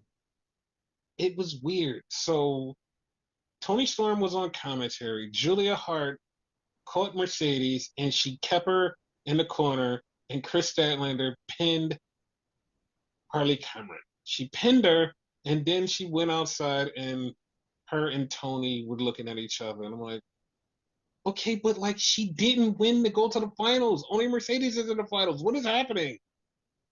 I guess she's gonna win. I don't know, man, because I feel like it's gonna be Jamie versus Mercedes in the finals. Okay. Yeah, Only reason like it makes sense for her to be Stat is because like she's I want to say the second or third TBS champion. yeah, but like she's in the tournament, but she didn't win it yet. So like Yeah. that's what's pissing me off is like she didn't win it yet. You could have had you could have had Jamie and Chris Statlander versus Mercedes and Harley Cameron because Yeah. that would have been better. Hmm. But it's okay. It's Yeah. okay. So now we're done that. Yes, there's more. Now we're gonna go to SmackDown. And it opened with Seth Rollins coming out. And I didn't know how this was gonna go. I had no idea how this was gonna go. And like when he stood over the WWE sign in the middle, I kind of figured I knew exactly what was about to happen. Okay. You know why? Why? Because he stood there and he wiped his feet. And like I was like, this looks really familiar. In my mind, it goes, this looks really familiar. What did he do next? He sat down like CM Punk on the W. And I was like, that's exactly what was going through my mind. You know, Like, I've noticed Punk does that, but mm-hmm. like it's just something he does. So I never really thought about it. Like it subconsciously, like didn't hit me. Like I know it looked familiar, but I didn't know what. Yeah, that's why it popped in my head. I was like, that's what CM Punk does. And then he took off the SmackDown logo on the mic and threw it. And I was like, he's not about to do a pipe bomb. Well, he came very, very, very close to doing a pipe bomb. Very close. Like he started talking shit about this was the one thing that a lot of people forgot until a few days ago. Like they forgot how the shield got there. Cause like the thing is always they were supposed to protect Punk. They were supposed to protect Punk. The thing that everybody forgot was Paul Heyman brought them in to protect Punk. Yeah, I actually forget about that too. Yeah, like that's the one thing that like got lost that everybody totally forgot. And somebody brought it up like yesterday, and I was like, wait a minute, you know what? That is true, and it's been 12 years, so like we have the right to forget shit like this. And I actually But forgot, like at the time, because I know Punk and Heyman have history, but I forgot at the time they were together. yeah, because like that's the thing. When it happened and Punk left, there was never an explanation on how they got there. Yeah, It just was like hearsay and speculation. So it was never like officially said out loud that Heyman brought them together for Punk. It was never said out loud, but like it was implied. But because Punk left, we never got the true answer of what happened. yeah. So he went on to talk about how he needs to win because this is for the soul of wrestling. And Roman isn't there. Roman's never around. Roman's just a part timer. Roman could go fuck himself.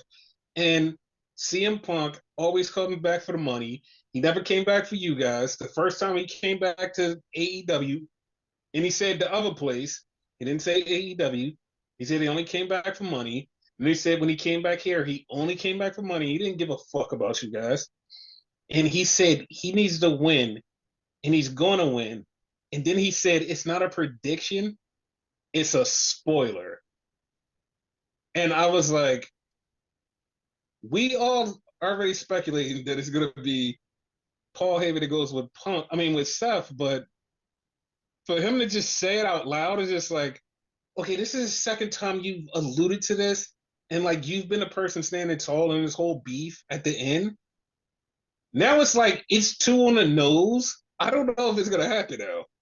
I was thinking that too. 'Cause what if Heyman just says, you know what? Fuck all of y'all. I'm out. I'm okay with that, but like this was like way too on the nose. It's like no, no, no. You guys think it's gonna happen, so I'm gonna play with you guys and pretend it's gonna happen. And it's like when people do that, that means it's definitely not gonna happen. And now this is like a double swerve. He's making you think it's gonna happen, so you second guess yourself, and then when it does happen, you're like, oh shit, they got me anyway. I'll be okay with that. I'll be okay with Yeah. that. So then we had the battle royal, and everybody's in there. R-Truth throws out Carlito. A-Town Down Under winds up getting thrown out, and Karrion Kross throws out to the LWO, and he looks at them and yells, "Ray never cared about you." And I was like, "Oh my god, is he doing it? He's turning up against Ray." Here's the thing: Yes. is he turning them against Ray, or is he eventually gonna turn Ray heel? I hope for the second one. No, he's doing the first one. Like Damn I, it. because like this is the thing. We'll get to the Ray segment in a little while, but like Uh-huh. I don't think that they're gonna turn Ray, and it's way more fun if everybody turns on Ray. I mean, yeah, yeah. Because like here's like the little caveat of everybody turn on Ray. Everybody turns on Ray, fucks Ray's over. Ray's all by himself. He has nobody to help him. And then all of a sudden, somebody helps him just for the end. It's Dominic. And then Dominic saves him. And then Ray's like, yo, I'm getting too old for this shit. I think it's your time. And he just goes, I think it's your time, and gives him the mask and says, I'm out. And Dom doesn't even have to wear the mask. He just gives it to him and just be like, I'm out. I'm done. Like And it's that, more symbolic. yeah, and that'll be a perfect go home for him. That like that would work. Yeah. So like everybody was at his match. This was like fun. Fucking Otis. I swear to God, this wasn't supposed to happen because if you watch it back, Otis double clothesline the Creed brothers. They both go out, and Otis goes out with him, and he's just sitting there like, "What the fuck just happened here?" I was thinking that too, like, you fucked up, didn't you, dog? Yeah. So Ludwig Kaiser was in there, and the funny thing about Ludwig Kaiser is there was a picture from earlier in the day that it was him, Gunther, and Zack Sabre Jr. walking like from their hotel. And I was like, oh shit, like that's actually a cool ass picture. Yeah. And the funniest thing about like Zack Sabre Jr. and Gunther being together is Gunther just got a brand new T-shirt, and Gunther's brand new T-shirt, everything that's written on there about how teaching the dog Shakespeare, that literally was a Zack Sabre Jr. line. Oh shit. Yeah, and so like everybody had made fun was like, damn, Zack Sabre needs royalties, and then to see them together was even funnier. Had they had And then, history in the Indies and whatever? Like, are they oh cool? yeah, oh yeah, they had beef. Like the funny part is like they wrestled because like they all were from Britain, so they all wrestled together, and they're friends. So it's like it's cool. Okay. So all of the Spanish speakers beat the shit out of Chad Gable, and Phoenix threw him out. I mean, that's perfect revenge. Yep. And Then Nakamura and Karrion Kross just defeated the LWO. They just killed the shit out of them. And so it wound up getting down to the final four, which was Melo, Andrade, Nakamura, and Phoenix. So I was like, there's no way Nakamura is winning this. So Nakamura got eliminated. And then I was like, okay, they're probably going to give it to Phoenix, right? They're going to give it to Phoenix, right? Wrong, wrong. Because all of a sudden, here comes Grande Americano to pull Phoenix out. And Phoenix is eliminated. And then it's just Andrade and Melo. And they're going at it. And they're going at it. And Melo wins. I like that. Yeah, I'm glad he wins, but this does not make up for any of the bullshit. This doesn't make up for any of the bullshit. Like this is a win. This doesn't make him like, oh my God, like Triple H is gonna finally push him. Nope. This is just one thing. This is one fucking thing. This is one fucking thing. He might push him eventually, not anytime soon though. I'm not saying like next week, next month he's getting pushed, but year or two might get pushed. Yes. So they had an interview at Whataburger with Charlotte, and they were asking her about the Tiffany situation, and she is like, you know what, like we're not cool, but like I'm gonna beat her for the championship. And like if you look at it, she like got emotional, like because I like yeah, this all went off the script, but like she's really feeling it, and like Yeah. that's like the funniest part about that is like how she's so vilified in the ring. She's vilified, and I love how people go, oh, they hate her because of this, they hate her because of that, they don't like her.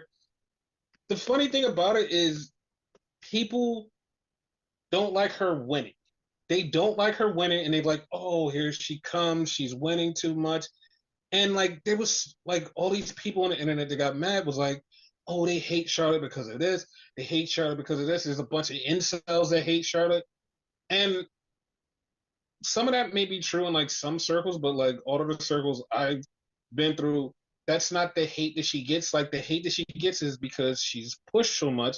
She's on TV. She's like the only woman. But that's like the weird part because it's a flip side because people actually feel that way. But when it comes to Ashley or Charlotte outside, it's a whole nother story. It's like there's never been a story where people was like, oh, I actually hate her.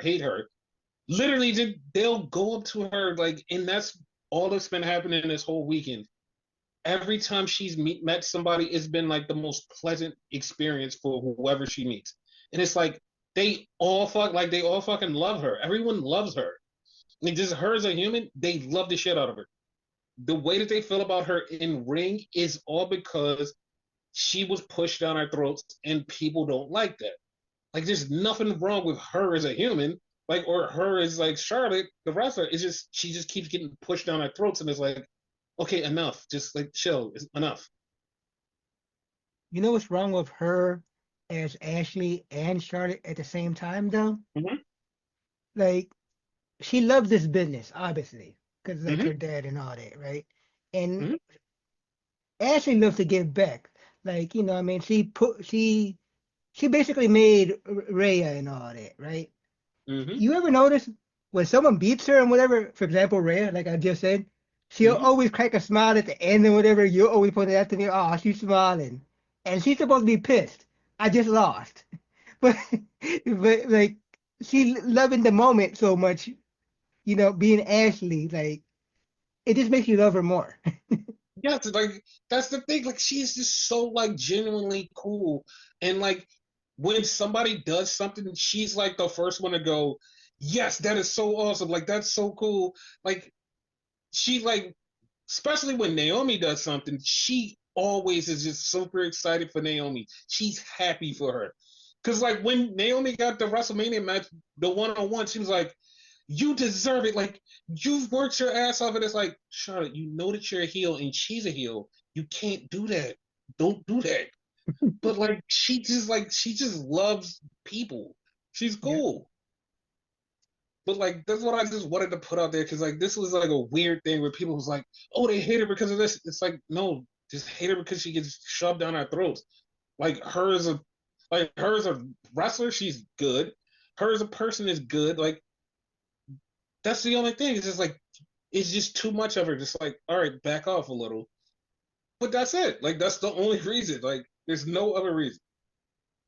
Sometimes people don't know how to separate the character from the person. Yeah, and there's a lot of that this week. Cause holy fuck, we'll get to some of that shit later. But Yeah. then we get the Rhea, and Rhea comes out, and I was like, okay, this is gonna be one way. So she starts talking, then Io shows up. I was like, okay, yeah, sure, cool. Then Bianca shows up. I'm like, all right, they're just gonna go back and forth, and they're gonna do the thing. Because Io didn't even say anything, and Bianca like cut her off. And Bianca basically started telling everybody that she was gonna beat him, and she was getting booed. And this is what fucking irritates me with this whole thing of Bianca getting booed. It's like she's perfect and she's supposed to be a heel. Like she's perfectly going to a heel. Everybody's fine with that. The problem is Bianca and the fan base that she has, you can't turn her heel because like she has little girls that were crying meeting her for the first time, and it's damn dog, like you gonna have to turn her heel, they're crying, and it's like fuck, like it's like it made me go, I don't know if we can do this like we're supposed to. I don't know if we should do this. I'm sorry. Mm-hmm. I call bullshit. Okay, what do you call bullshit? We just went with this through this with John Cena. All the little kids crying and shit like that. No, no, no, no, no, no, no, no, Yes, yes. Fuck them no. kids. Okay, you're not understanding. They love her. Like they People love love her. kids love John Cena. It's same exact shit. Yes, but like that's the thing. Like, but like John Cena is a white man. John Cena is just a white dude. He's a white I, basic bitch dude. He is a I white dude. I understand Bianca what you're is, saying. I huh? understand that part. I understand what you're saying. I understand that part. But Yes, you know what I mean? But they could just find another hero or whatever. And besides, just like Ashley, you're gonna love the person still. Bianca is a lovely person out the fucking ring. She's been here before. This is not the first time she's been here. I know, but that's the Hmm. thing. When she was heel in NXT, and it Hmm. wasn't a massive stage like the main roster. Now Yeah. she's on the main roster, and like she has a cult following of young children that see her and like she's just like me. And now it's like you can't turn her, and Jade is not at that level to be like, oh, I can replace her as the face. It's like I can't do that yet. So it's like it's a little quandary that I don't know if you can do it. It's like it would work for the story for like humans, like older people be like, all right, we get it. But like With the kids, children. yeah, Yeah. like they're not gonna be like, I don't wanna boo her. It's like, yeah, like I don't know how that's gonna work. Like for the story, it perfectly works, but like I said, I don't know. And then, which I was really fucking excited about, Naomi comes out, and Naomi's like, "Why didn't you call me? Why didn't you text me?" And Bianca's like, "I don't want to get in between my two friends." And she, like, Naomi kept going, and I was just waiting on the edge of my seat, just with bated breath, like, is she gonna say it? Is she gonna say it? Is she gonna say this thing? Is she gonna say that it was Bianca's fault? But before anything can happen, Jade came out. So Jade gets in the ring, and for some reason, Rhea steps in between Jade and Bianca for some reason. It's like, why did you step in between? I mean, of course, now I want to see Rhea versus Jade, but Yes. then Naomi pushed her, and fucking Jade and Bianca both got beat up by Naomi and Rhea. And EO is standing there, and EO's like, what the fuck is going on? What the fuck is going on? Then everybody goes to the outside, and EO just flips on everybody and just walks off. I was like, okay, He said, "Fuck everyone." She's been getting yeah, disrespected way too much.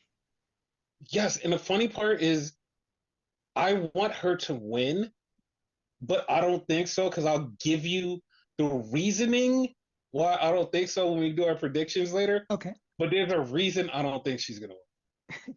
Okay. So then we had American Made in the back, and they're talking shit to Ray Phoenix. And then all of a sudden, Dragon Lee shows up.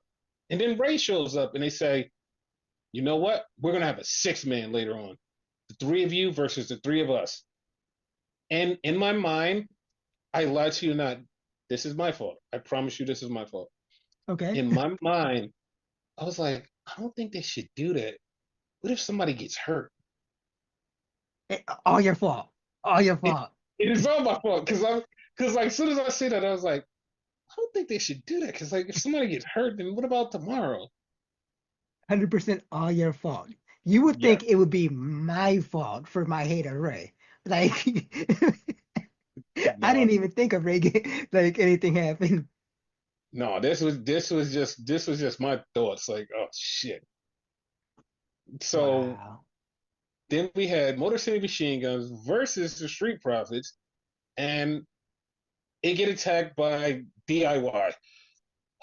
So something, and then we go to the back and we see Chelsea Green with the Secret Hervis, and so Nick Aldis goes, okay, Chelsea, you're gonna have a match against Zelina tonight. I thought it was gonna be for the title, but there's a rumor out there that I'm gonna get to when we talk about the prediction. There's a Okay. rumor. So I thought he was gonna say it was for the title, but he just said they're gonna have a match. I actually thought he did say for the title, so that's why I was confused. Okay. Because like I heard him just say a match, but I didn't hear for the title. Okay. So then we had the Street Profits, DIY, Motor City Machine Guns, all beef, and then Nick Aldis takes the titles and was like, you know what? You guys are gonna have a three-way ladder match for the tag titles. And I'm like, yeah. And he goes, next week. The crowd in the building just go, boo. I was like, what the fuck is going on? I said, motherfucker. So Randy comes out, and Randy's like, I've been in 20 WrestleManias. This will be my 20th one. I'm not gonna miss this. I challenge anybody in the back, anybody in Las Vegas, anybody to strap up boots, show up at WrestleMania and face me. Just face me because I need a match. And so it's an open challenge. I'm down. Yeah. So I don't know. I honestly don't know who his opponent is going to be. Yeah, And like, there's so many possibilities with that shit. and then it's like literally, it's one other possibility, and like there's a chance that it could happen. It's like a slow chance, but it can also be for something else because Jeff Cobb just as SmackDown was going on had his last match in New Japan against Tanahashi, Hmm. and he told everybody goodbye, and he said like everything he says, and the fact that they rushed him to leave New Japan immediately, and it's this weekend, and people are like, wait, like I don't know if it can happen. Like if right now Jeff Cobb was getting his stuff together and getting on a plane, which is probably like I think it's like 16-hour flight or less. I think He could be in 16. Vegas. He could be in Vegas by tomorrow night. And tomorrow night, all he has to do is go over what he's gonna do on Sunday. Hey, you're gonna do this, you're gonna do this, you're gonna do this, and he can show up on Sunday. Like it's just that simple. Yeah. It's not nothing crazy. He can show up on Sunday. Like if he wrestled at WrestleMania, it would be I think it would be the first time that somebody literally showed up from another country the day before and wrestled at WrestleMania. I think so. So then we had the kickoff show earlier in the day, and Drew and Damian Priest was beefing. So Priest told him that he's going to bring the punishment and he's going to beat the shit out of Drew. So I'm like, as weird as this match is, this random ass match, it it works. I like it. right? Like this was rumored like months ago. You reported on this like months ago, and Mm-hmm. we both was like, I don't know, like which I think a lot of people echoed that sentiment. But Mm-hmm. yeah, I agree with you. Like everything they've done so far with each other, is pretty good. Yep. So Zelina Vega comes to the ring. They go to commercial. They come back from commercial and they play the Aleister Black promo. And I was right. I said it weeks ago when I saw the quarters and I saw the four, and I said, he's showing up 425. That's a SmackDown. And Yep. sure as shit, it said 425-25. So yeah, he's showing up next week on SmackDown. One more for the good guy. Yep. So we had Chelsea Green versus Zelina Vega, and Zelina beat her 1, 2, 3. So now she's number one contender, He should have beat and I'm her just for gonna, the title right there. yeah. But like I said, I got some news, some stuff that I heard, and we're gonna talk about it. That's what I'm saying. She's number one contender for now. So early on the night, LA Knight attacked Samatanga, slammed his wrist in the door, got him out of there, and he beat up Solo. So he was supposed to have a match with Solo. Him and Solo are fighting, and Jacob Fatu comes out. Then Braun Strowman Bread comes out, and they turn it into a tag team. Weird, but okay. Yeah. And did you notice that Jacob said, Solo, I love you? I didn't notice it. He said it Yeah, he said that. And I was like, yeah, that's not ominous at all. That's definitely not ominous. because he hasn't said that in a while. A long time. And he said it here, so it was like, huh, that's huh, okay. I was like, all right. So LA Knight wins. So that's go home math. We'll talk about that later. Yeah, We had an interview with Tiffy, and they were talking to Tiffy, and she said, yo, like she disrespected me, and I'm not just gonna let it stand, and I'm gonna beat Charlotte for the title. And that's it. Okay. I was like, all right. I mean, this one has like a little intrigue to it, but I'm like not super like, yes, I want to see this. It's like a little intrigue. Because like yeah. I don't really have a pick on like who I really want to win. It's more like who you think is gonna win. Otherwise, you Yeah, really don't care. right. So we had the sixth man with Dragon Lee, Rey Mysterio, and Phoenix versus American Made. And the match was going on, and somehow Ray got fucked up. Ray's on the outside, Ray's injured. And I was like, nah, he's all right, right? He was down. He's all right. It's just Phoenix and Dragon Lee. Ray's all right. Just still Phoenix and Dragon Lee the whole rest of the match. I'm like, okay, all right. And Phoenix and Dragon Lee get the win. And they go over to check on Ray, and Ray's still the fuck down. And they had to help Ray to the back. I don't know what happened to him, but this does not look like he'll be wrestling tomorrow. They still promoted it though, so Yeah, they still promoted it, but like I'm being honest, they have a happy ass accident. They have a happy ass accident because you had that 6 man and you had Phoenix right there. So you perfectly have an out. If Ray is injured, fuck it. Like Americana or Grandiano already took out Phoenix out of the battle royal. So you have a tie. Like it's like not just like, oh, it's just thrown together. You have a reason. You took out my hero. You took me out of the battle royal. Me and you, we go at it. It would be perfect. Yeah. However, counterpoint though, Mm-hmm. right? Yep. You've been saying for a while that fucking Dragon Lee keeps getting screwed out of this shit. Why Mm-hmm. not put Dragon Lee? You could do that too. Like it's a perfect happy accident if Ray can't go. Yeah.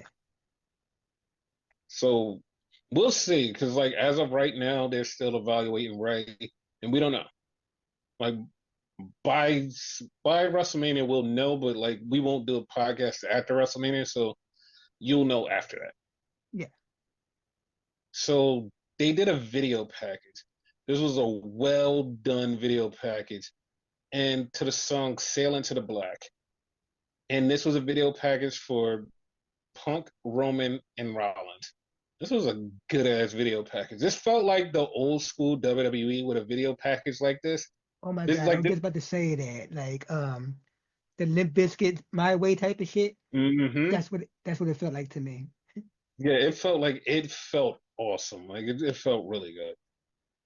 Then we had the main event, and Cena came out, and Cena and Cody are doing a back and forth, and Cena's just basically talking about how Cody is a shell and Cody's not a real person.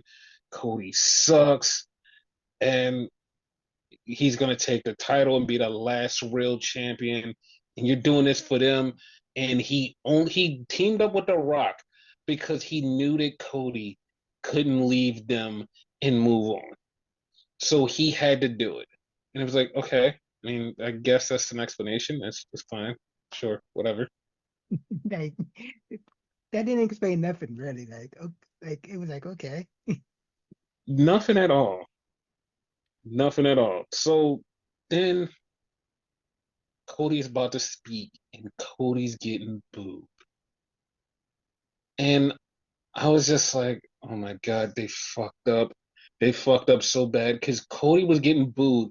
And he was about to talk, and Cena literally said, "This is who you do it for? Look at them. This is who you do it for?" And it was like something snapped in Cody because he just went in on John Cena. He called him overrated. He called he said his face was melting off. His neck was a stack of dime, his pencil legs, and he said the most violating thing he could say to John Cena. He said he was paler than Sting in 97 Starrcade. That fucked Dude. me up. And it's so fucked up because it's such an inside wrestling IWC like podcaster thing that like Eric Bischoff said this about Sting was like the only reason Sting didn't win the title there and Hogan had to do like fuck him the way he did was because he wasn't tan. He was pale. That was like that is dead serious a straight up thing from Eric Bischoff and Hulk Hogan's mouth.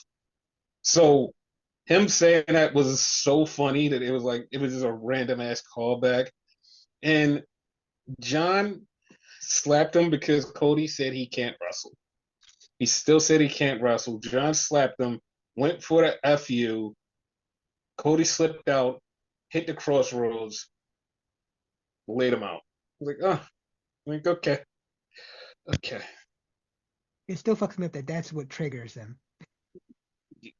Dude, like, I'm okay with it because it's like, he doesn't like really talk about being a wrestler and then he just keeps getting called not a wrestler. It's like, damn, dog. Like, damn, dog. Like, that's the thing that piss you off? They hate him. Yes. So that happened on SmackDown. Now, because of that, there was a lot of other stuff that was going on. Like, there was a lot of other stuff that was going on. Like, Fuego del Sol unmasked and puts his boots in the ring. So it looks like Fuego del Sol is done. Oh shit. Yeah, that was crazy because that happened at the Joey Janela thing, and so there was Bloodsport. Bloodsport was like a bunch of WWE people who were fighting in Bloodsport, and it was like a weird thing. It was a weird, not a weird thing because it happens. It was a weird thing because the stuff that happened there kind of doesn't count, but it does because things happen. So we had Charlie Dempsey. Charlie Dempsey got his win. Pete Dunne got a win, and Natty. So Natty, she was excited to do this. Like she was really excited to do this to the point that Natty took the guitar riff in her music, the Bret Hart thing, and fused it to "In My Name" by Rage Against the Machine. And that was so poetic because of everything that's been going on. And she came out to the ring, hair braided, and she went in there and won the fight. And then after the match, she got in a fight with another wrestler. But like I know it was definitely a work, but it was so fun to see Natty just be unhinged and just intense to the point that after it happened, people in WWE, like the people, the higher ups, they heard about it and saw it and was like, they were so proud of her and they want to do more. They want to see this Natty in WWE. And I'm like, yeah, no, I agree with that. I fucking agree with that. Yeah. Like that Natty was fucking awesome. And the main event of that night was Gabe Kidd versus Josh Barnett. And I'm not even joking because I was like, oh, Josh Barnett is going to beat Gabe Kidd. And no, Gabe Kidd won. Like, Gabe Kidd choked him out and won. And Josh Barnett said, like, wrestling is in good hands because we have people like Gabe Kidd. And I was like, oh shit, like, this is awesome. I'm scared a little bit because Gabe Kidd just lost the New Japan Strong title and he's getting all this praise. So I don't know. Like You I don't think he know. I'm might be kind of nervous going to about it. like an AEW or WWE? Oh, definitely AEW. Because like everybody in AEW has been clamoring to get him, and on I want to say May the 3rd. Yeah, May the 3rd is going to be a War Dogs versus a House of Torture kennel cage match. And the last time they had that, that's the one where fucking Will Ospreay and the whole team got bloody and laid the fuck out. So they're gonna do that, and they might just like run Gabe Kidd off in that match. So I don't know. So Oh like I said, I'm shit. kind of nervous. Like, I'm nervous as shit because I don't have faith that Finley is staying because his brother is in WWE right now. So I don't have faith that he's gonna stay. And it's been looking more and more that that's gonna happen. Naito is leaving fucking New Japan. It feels like it's falling apart, but like they always rebound, but it just feels like it's falling apart. Remember, at one point they lost Nakamura, AJ Styles, and the Good Brothers, which were like big names at the time, and they got it back together. So they'll Yeah, take but a see, hit and come back. yeah, but like the funny part about that was they had stars. Like they still had stars. They lost the big chunk of their stars, and they had stars. Yeah, Like there's the same thing when Kenny and the Bucks left. It was like they left, but they had stars. They yeah. still had stars. Then when they took Okada, it was like, okay, we have a star, which is Naito. Now they're taking Naito, and it's like now we don't have anybody, and we're trying to rebuild, trying to put shit together. Like I don't know. It just doesn't like it looks bleak, but in about a year, be like, oh man, everything's fine. But like, yeah, everything's fine. I think they will rebuild. They'll be fine. Yeah. So like a lot of cool shit has been happening on around WrestleMania weekend, which is fun because like there's wrestlers that's meeting other wrestlers that has never met them before, and fans that are just like bumping into people. It's just it's a real fun time. Like it's just like a real happy, fun wrestling thing. Okay. I just Usually wish, is. yeah, I just wish wrestlers that do interviews would shut the fuck up. Like, cause we've been talking about this whole entire episode, how everybody just keeps fucking talking. Like they keep fucking talking, and then like it just wouldn't shut the fuck up because John Cena just goes, "I don't care what anybody says. If you love somebody, you gotta love them." And it's like, okay, cool, yeah, because I love Vince McMahon. It's like, God damn it, shut the fuck up, please. I was like, Jesus Christ, just shut the fuck up. Like this is so fucking irritating. Like this is the worst week, and I swear to God, it's the worst week for PR. Like it is just fucking abysmal. And then we had we had something on the Pat McAfee show, and the start of the fucking SmackDown, I immediately clocked it. I clocked it. I fucking clocked it. Soon as it happened on SmackDown, I was like, that's odd. Is that signifying something? Because it was really fucking odd. Because when SmackDown started, they showed the WrestleMania sign. But right next to the WrestleMania sign, biggest day, the American flag. I was like, that's fucking odd. That's real fucking odd. And so I kept looking at it throughout the night and I was like, that's odd. And right next to it was the Canada flag, but the Canada flag wasn't, there was no spotlight on it like it was on the American flag. And I was like, that's really fucking odd. I was like, because in my mind, as soon as I saw that, I was like, something triggered and was like, doo-doo-doo-doo. I was like, nah, nah, nah. That's what I was waiting to see if. And then Pat McAfee on the show said something, and I'm like, if that happens, this will not be. Oh, this is the closest I've ever been to saying fuck watching wrestling and fuck WWE. Period. It will be fuck watching WWE. I'm no longer committed to watching this show as a show. If that happens, I will really be that way because I'm 1,000, 1,000,000% on the line of no politics in wrestling. Wrestling is escape from politics. You have made this whole fucking week about your politics. And if the thing that fucking Pat McAfee was joking about happens, it's full on politics. Your fucking fan base, I swear to God, they're just leaving. Like half of them just leaving. More than half is just gonna be like, fuck this place, I'm done. I was about to I'm say with that. them. Like most of it, it's not gonna be half. It's gonna be most. Yes, more like more than a little bit. Like the vague shit is fine, but like you're bringing it and pulling it and dropping it right in the middle of the fucking ring. Nah, fam, we ain't doing this. We're not doing this. Like we're not doing this. Like like I said, I'll be fucking out because there's no need for that. Like if you want to do that shit, go to fucking UFC and do that shit. Over there, everybody loves that shit. They're like, oh yeah, we love the fucking politics over here. Like wrestling is a safe space where it's like, we're not doing the politics thing. We're done.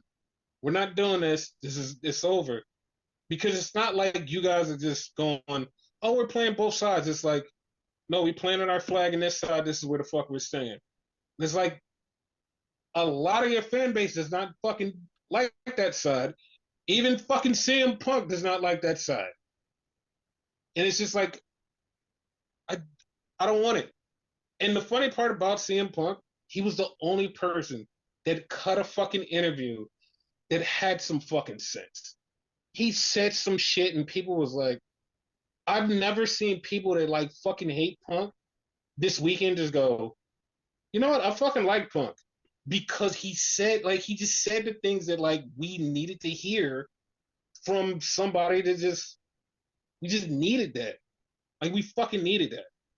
Yeah. And I know people are like, well, you shouldn't put politics into the wrestler, or like how you feel about somebody for their politics. It's like, that's the problem. It's like, right now, we don't want to hear the shit. We don't want to hear the shit. If either you're going to say something good and we'd be like, all right, cool, like we're down with that, or shut the fuck up and say nothing. Like you could easily just shut the fuck up. And this shit is fucking annoying me. And it's so bad, like it just has a dark cloud over WrestleMania, period. Like it has fucking ruined my fucking enjoyment of this. Someone's like, well, why are you getting mad because of politics? Because this is the escape. You don't bring stuff into the escape room. You don't bring a bomb into a fucking escape room and go, all right, this is my easy out. It's like, no, we're escaping the bomb. What the fuck are you talking about? You're right. Fucking annoying. It's fucking annoying. And it's just like, it's, I really hope it doesn't happen. I really hope that like he was just fucking around and talking shit. Because if it happens, like I said, it's going to turn off a lot of your fan base, all of the goodwill that you've done for 2 years, destroyed in 1 week. And it's over. It's over. Like, it's just fucking over. But with that being said, we need to do a predictions. Yes. So let's start from the night two main event, Cody versus John Cena. Who you got? After tonight, Mm-hmm. I think I've been saying it for the longest. Like John's gonna win. Like I think it's obvious. Oh, yeah. Like, he's definitely winning. Hmm. Because, like, after him getting fucking Crossroads twice, it's like, yeah, he's definitely. Yeah. Like if he would have hit him with the what we call it, the AA or the FU now, like if he would have hit him with his move, like then you could question it. But nah, Oh, yeah. he's definitely winning. Yeah, he's definitely winning. So, Jay Uso versus Gunther, which will be the first match on night one. Ye Yes, I'm 1,000% that he's gonna win. Yep. Like, if he loses, I'll be shocked. I will be fucking shocked. Same. So then we have Tiffy versus Charlotte. Well, you got this one. This one I go back and forth on because originally it was Tiffy. I think I'm still gonna say Tiffy though, actually. So I'm going on the opposite. I'm going for Charlotte. Okay. Like, I have this weird feeling like Charlotte is gonna win it because she's gonna break her dad's record, one, and then it's like it gives Tiffy something to fight for. So that's why I'm going with that. That makes sense, yeah.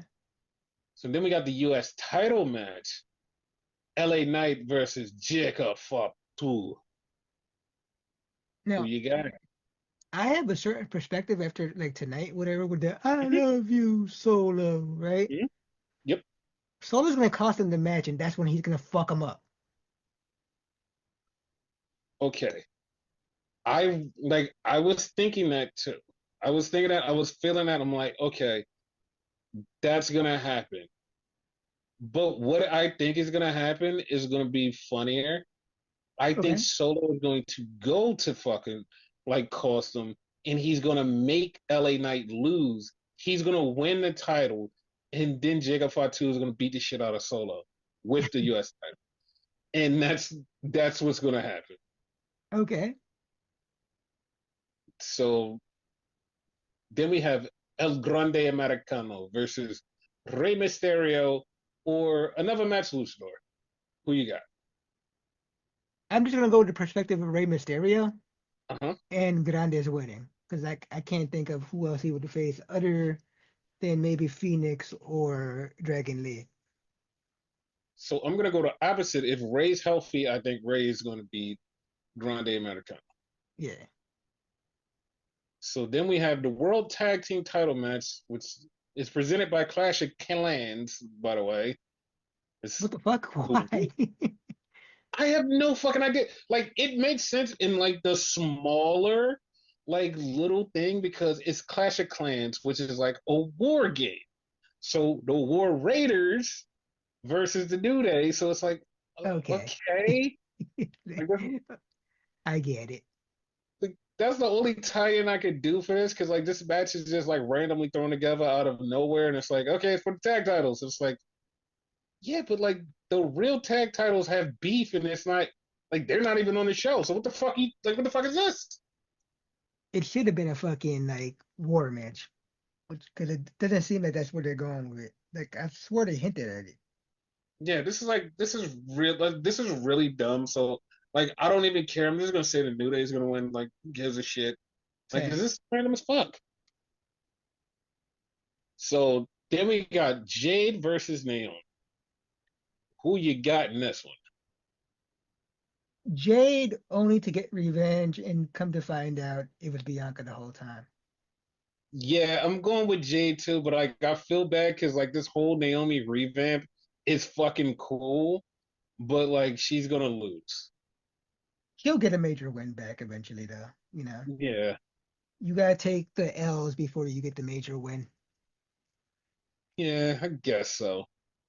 So then we have Punk versus Rollins versus Roman.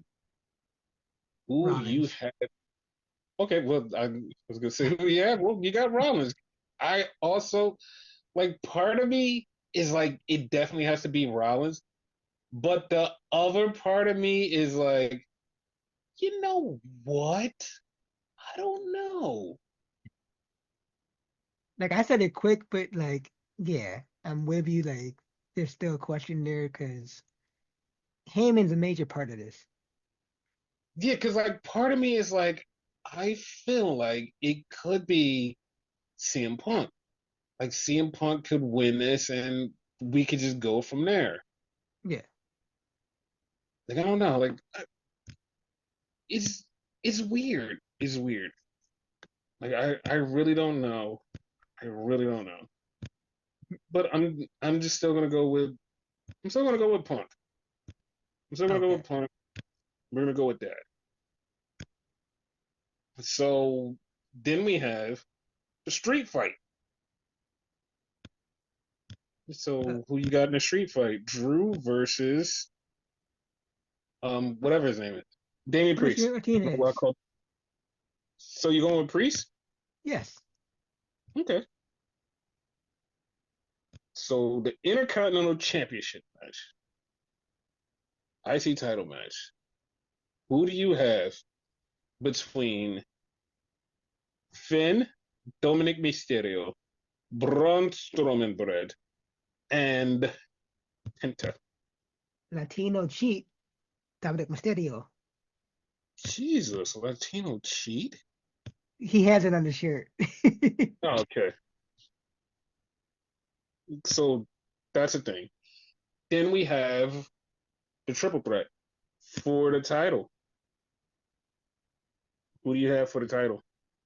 It's Rhea, Bianca, and Io. I'm gonna go with Io because she's been getting disrespected this whole fucking time. So Okay, see, this is why I wanted to talk about it because here's the thing. mhm. Bianca mentioned it in her promo, and Bianca said, "I've never been pinned at WrestleMania," and I was like, "Oh shit." I was like, "Oh shit, she's never been pinned at WrestleMania." So they could do a thing where they keep the streak alive. They could. Like, so I don't know. I feel like they could keep the streak alive and they could go from there. Like, I don't I know. I just feel like mean, that works. She keeps the streak alive, and then next year she goes into the match with her versus Rhea. Like, it's a big match. and also her feud with Jade. Hmm.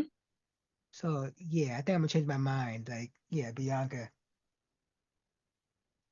And then we have the women's tag match: Liv and Raquel Rodriguez versus Lyra Valkyria and Bailey. Technically Judgment Day. Yes. Who you got? Yeah, so technically Judgment Day. Okay. I'm going with the opposite because, like I said earlier in the pod, that if Bailey and Lyra win and Cora and Roxy win, we get the call up and we could go from there. Like, I don't know. That's kind of what I'm leaning on, even though I hate the idea of Lyra having two titles. Yeah. But that depends on if they get called up or not. So that's why I went the other way. Yeah, but like I think like it could force their hand. Like if they win, it could force their hand and be like, "Hey, you have to bring these guys up." Like, damn it. Yeah. So like that's the only reason I'm like, yeah, it'll force their hand, and they have to bring Cora and Roxy up. They have to. Yeah. So then we also have AJ Styles versus Logan Paul. Who do It's you been have the here? whole thing that AJ has to beat Logan Paul, whatever like he had to do for the wrestlers and all that, right? Hmm. Just out of spite, I Hmm. want AJ to lose. Just to be like, oh man. Mind you, I'm not a fan of Logan Paul. I'm just saying. Like the bad part is like I'm not a fan of Logan Paul either, but I literally feel like I just feel like AJ's gonna win for some reason. I don't know why. Like, no, I was about to ask you, had Logan Paul lost at WrestleMania, but I think he lost a couple times at WrestleMania. Yeah, so I'm okay with him losing. Yeah. So we did talk about Cody and Cena, right? Yeah, we started. Yeah, we that was the Okay, first one you mentioned. all right, because like it was like this is a long lineup, so like I had to make sure we got everything. Yeah. So If I yeah, remembered it, we talked about it. okay. So yeah, that's it. Like the next time we come to you is gonna be after WrestleMania, night one, night two, and Stand and Deliver. So this was a long episode. So Jesus yeah, Christ. Like, and the next one's gonna be long too, because we got like reporters on it's it. gonna be shorter than this one because like this one had so much to get off.